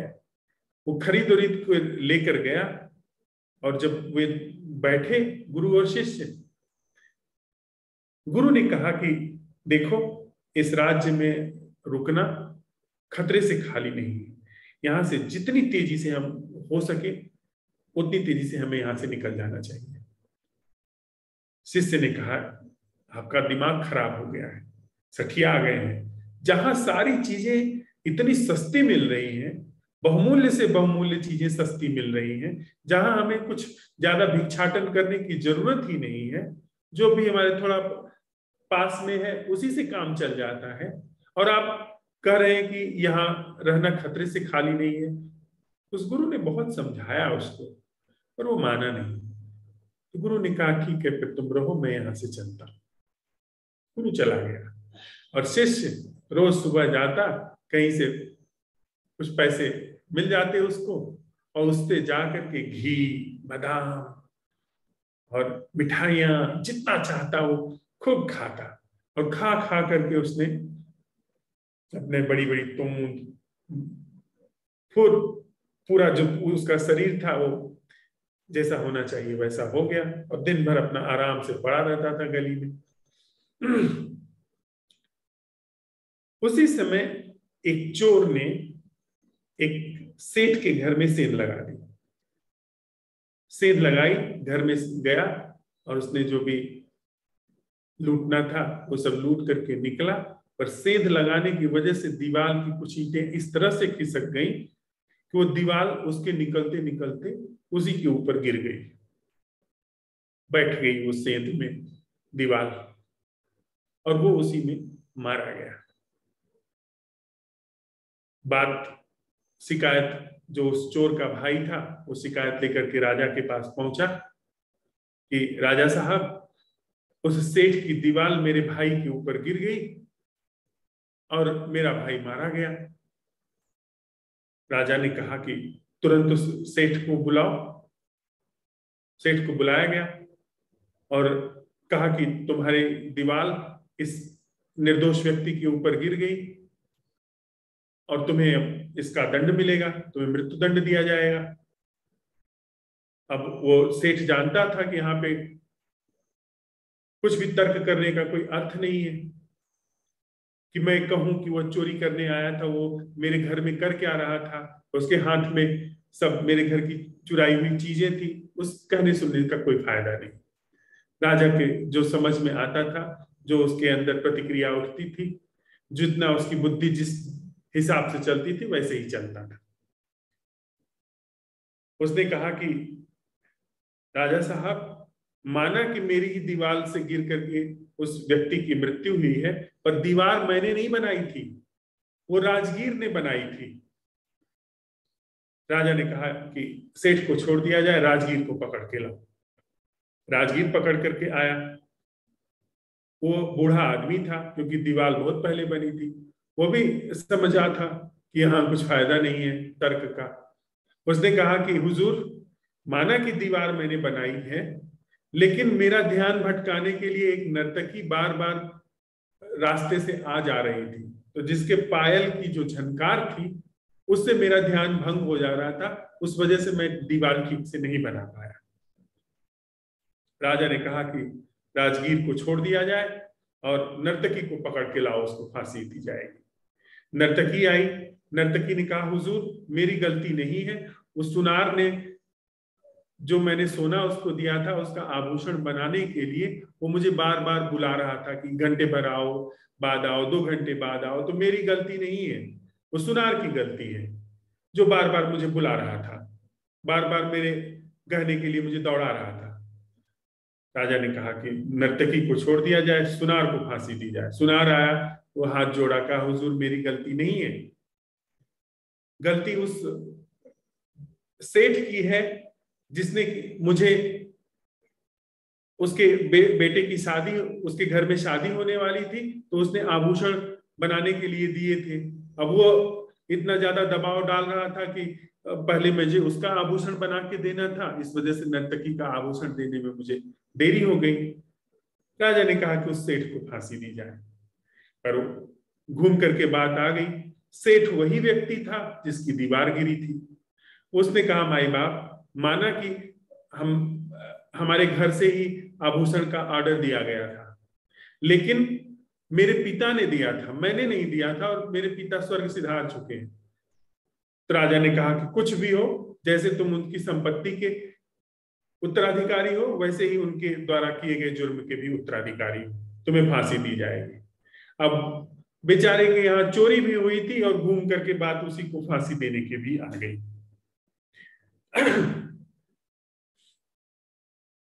राजा ने कहा इसको फांसी दी जाए, और जब उसको सेठ को ले गए तो फांसी का जो फंदा था उसके गले में डाला गया तो सेठ दुबला पतला था, फंदा छोटा पड़ गया।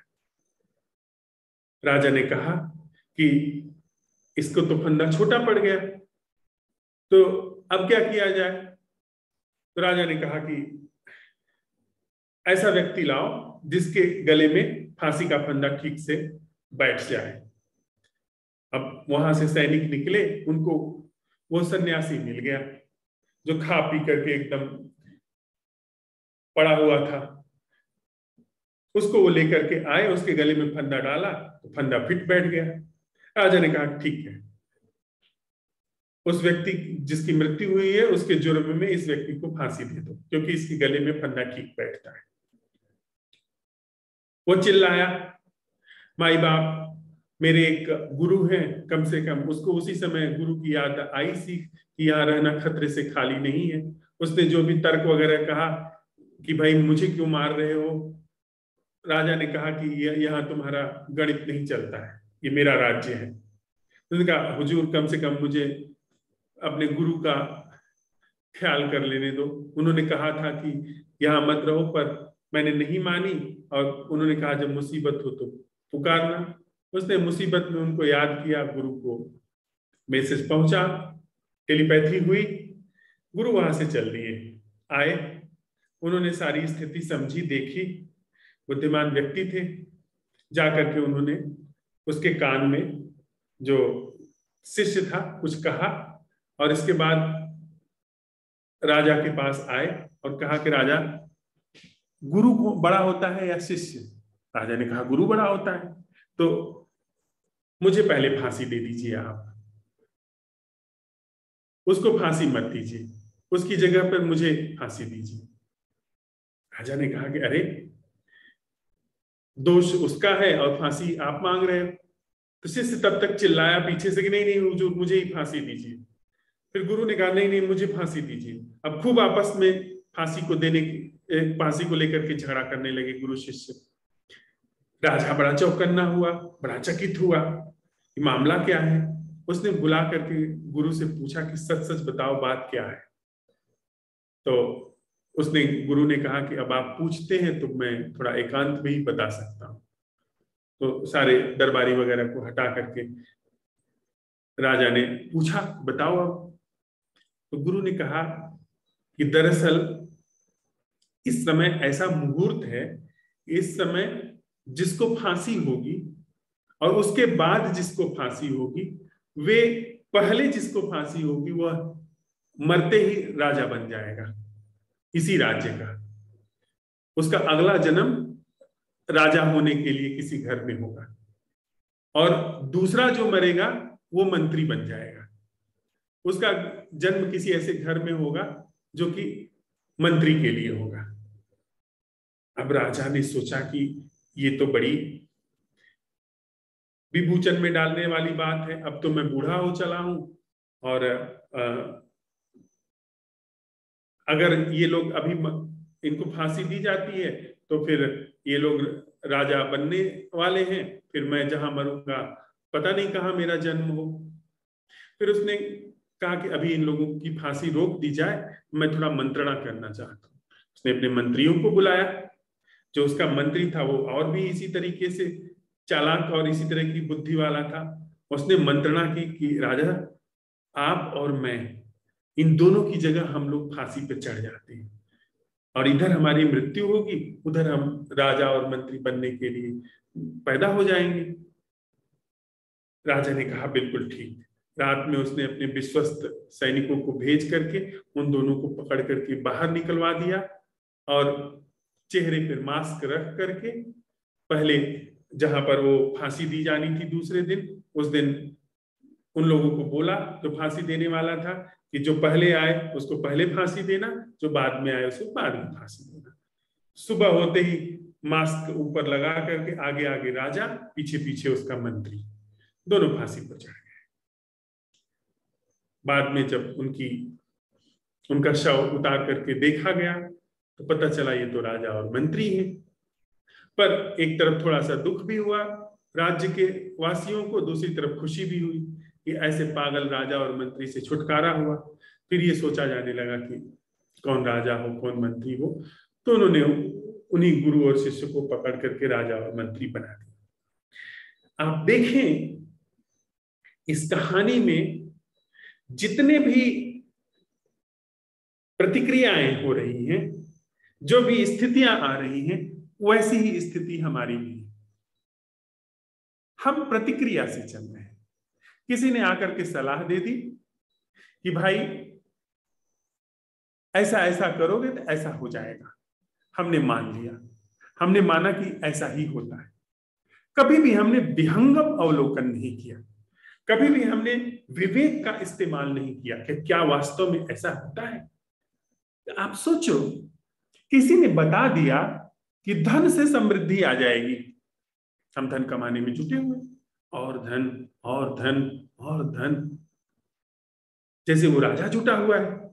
सलाह दे दी किसी ने सलाह दे दी कि जिसकी दीवार से मृत्यु हुई उसे फांसी चढ़ा दो, फांसी चढ़ा दिया। फिर किसी ने आकर के सलाह दे दी कि नहीं वो तो मैंने दीवार बनवाई थी, बनाने वाला कोई और था, तर्क वहां गया, तो यहां से टकराई बात वहां पहुंची, उसको फांसी दे दो।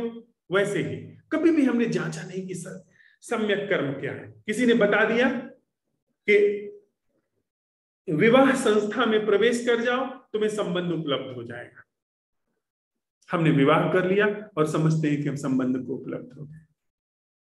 किसी ने बता दिया कि खूब सारा यत्न करके इन पदों को पालोगे तो तुम्हारे अंदर की जो हीनता की भावना है वो समाप्त हो जाएगी।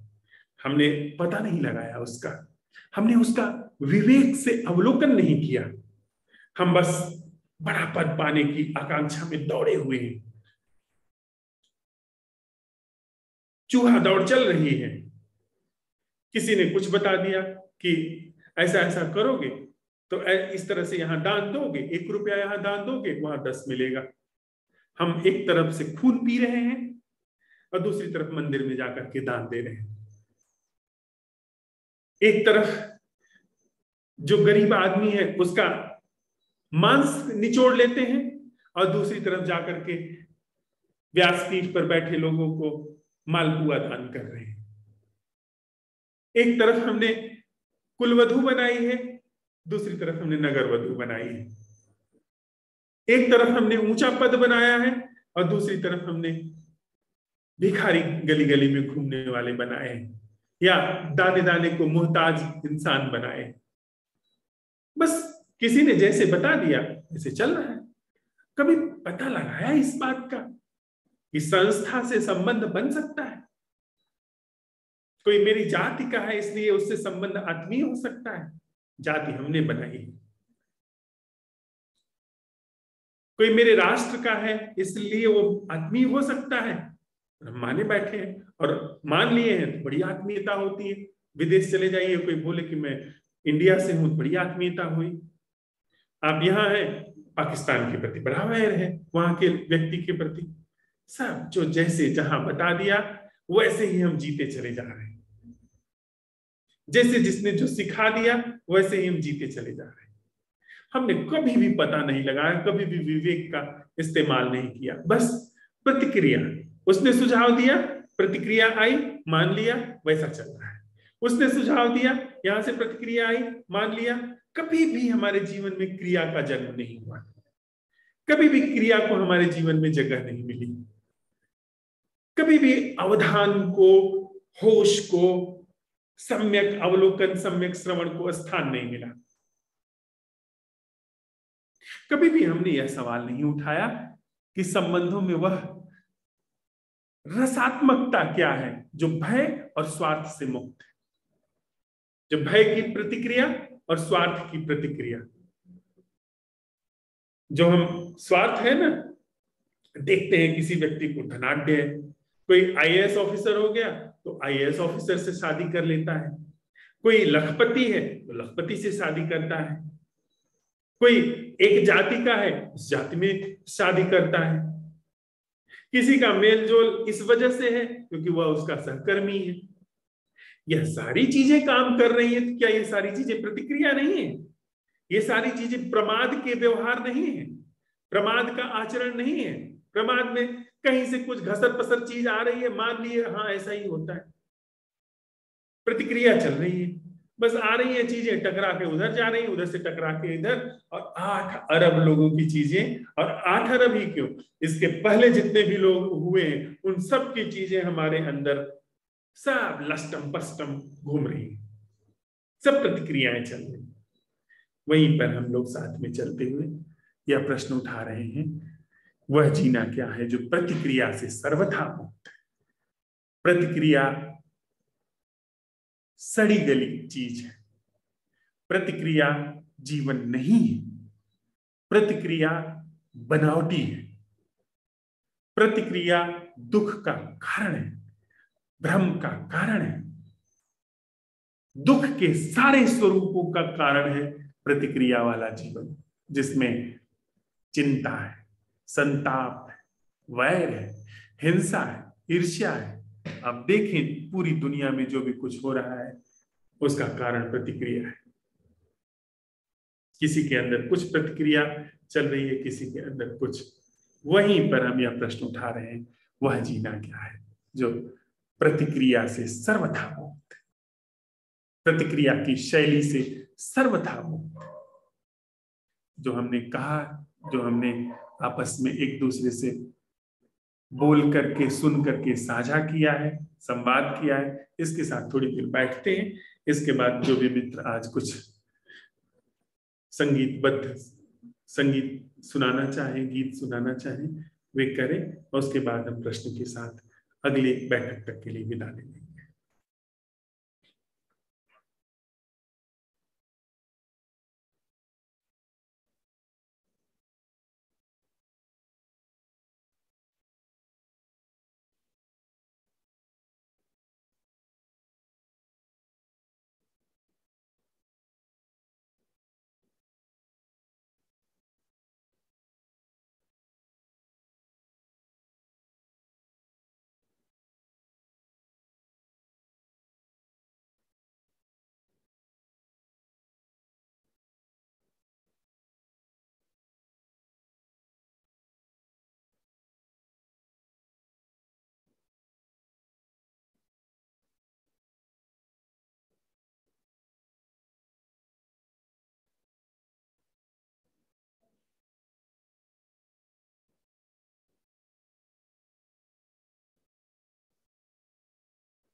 ज्योति जी। हाँ जी, आवाज आ रही है मेरी?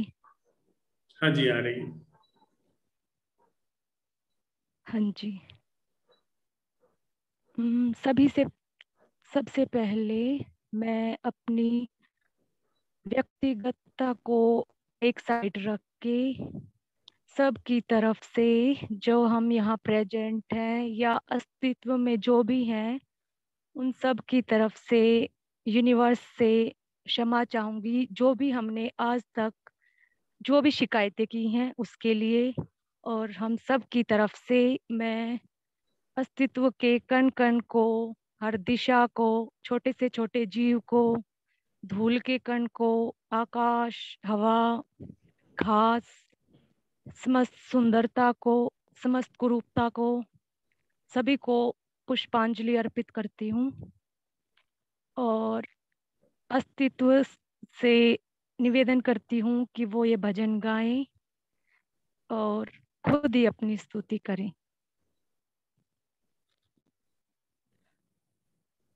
सुख वरण प्रभु नारायण हे, दुख हरण प्रभु नारायण हे, त्रिलोकपति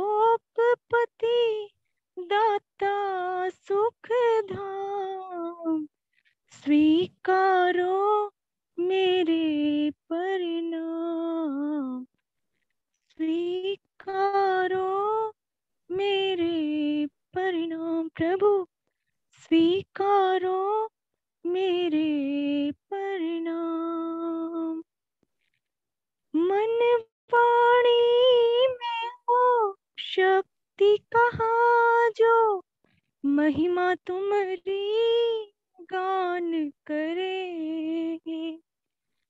अगम अगोचर अविकारी, निर्लेप हो हर शक्ति से परे हम, और तो कुछ भी जाने ना, केवल गाते हैं पावन नाम, स्वीकारो मेरे परिणाम, स्वीकारो मेरे परिणाम। प्रभु स्वीकारो मेरे परिणाम।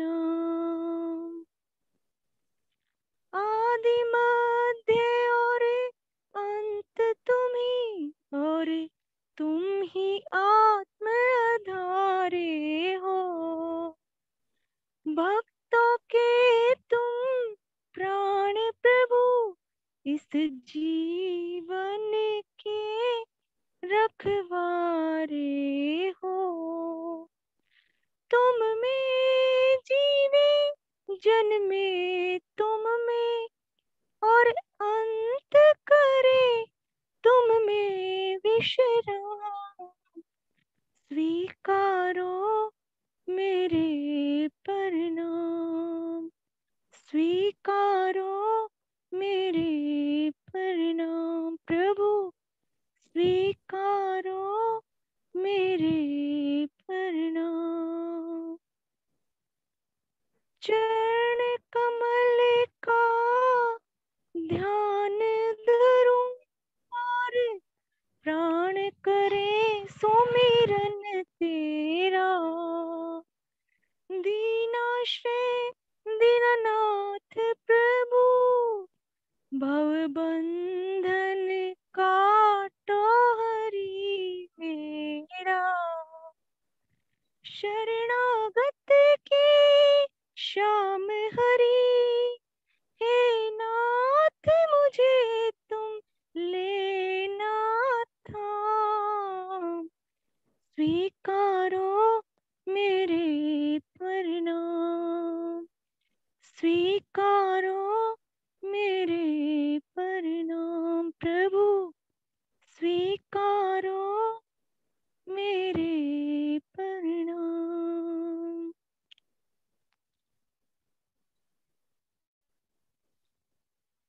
शुक्रिया।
वह जीना, कर्म, आचरण, व्यवहार क्या है जो प्रतिक्रिया नहीं है? वह कर्म, जीवन, संबंध, आचरण, व्यवहार क्या है जो प्रतिक्रिया नहीं है? वह कर्म, जीना, व्यवहार, आचरण, संबंध क्या है जो प्रतिक्रिया से मुक्त है?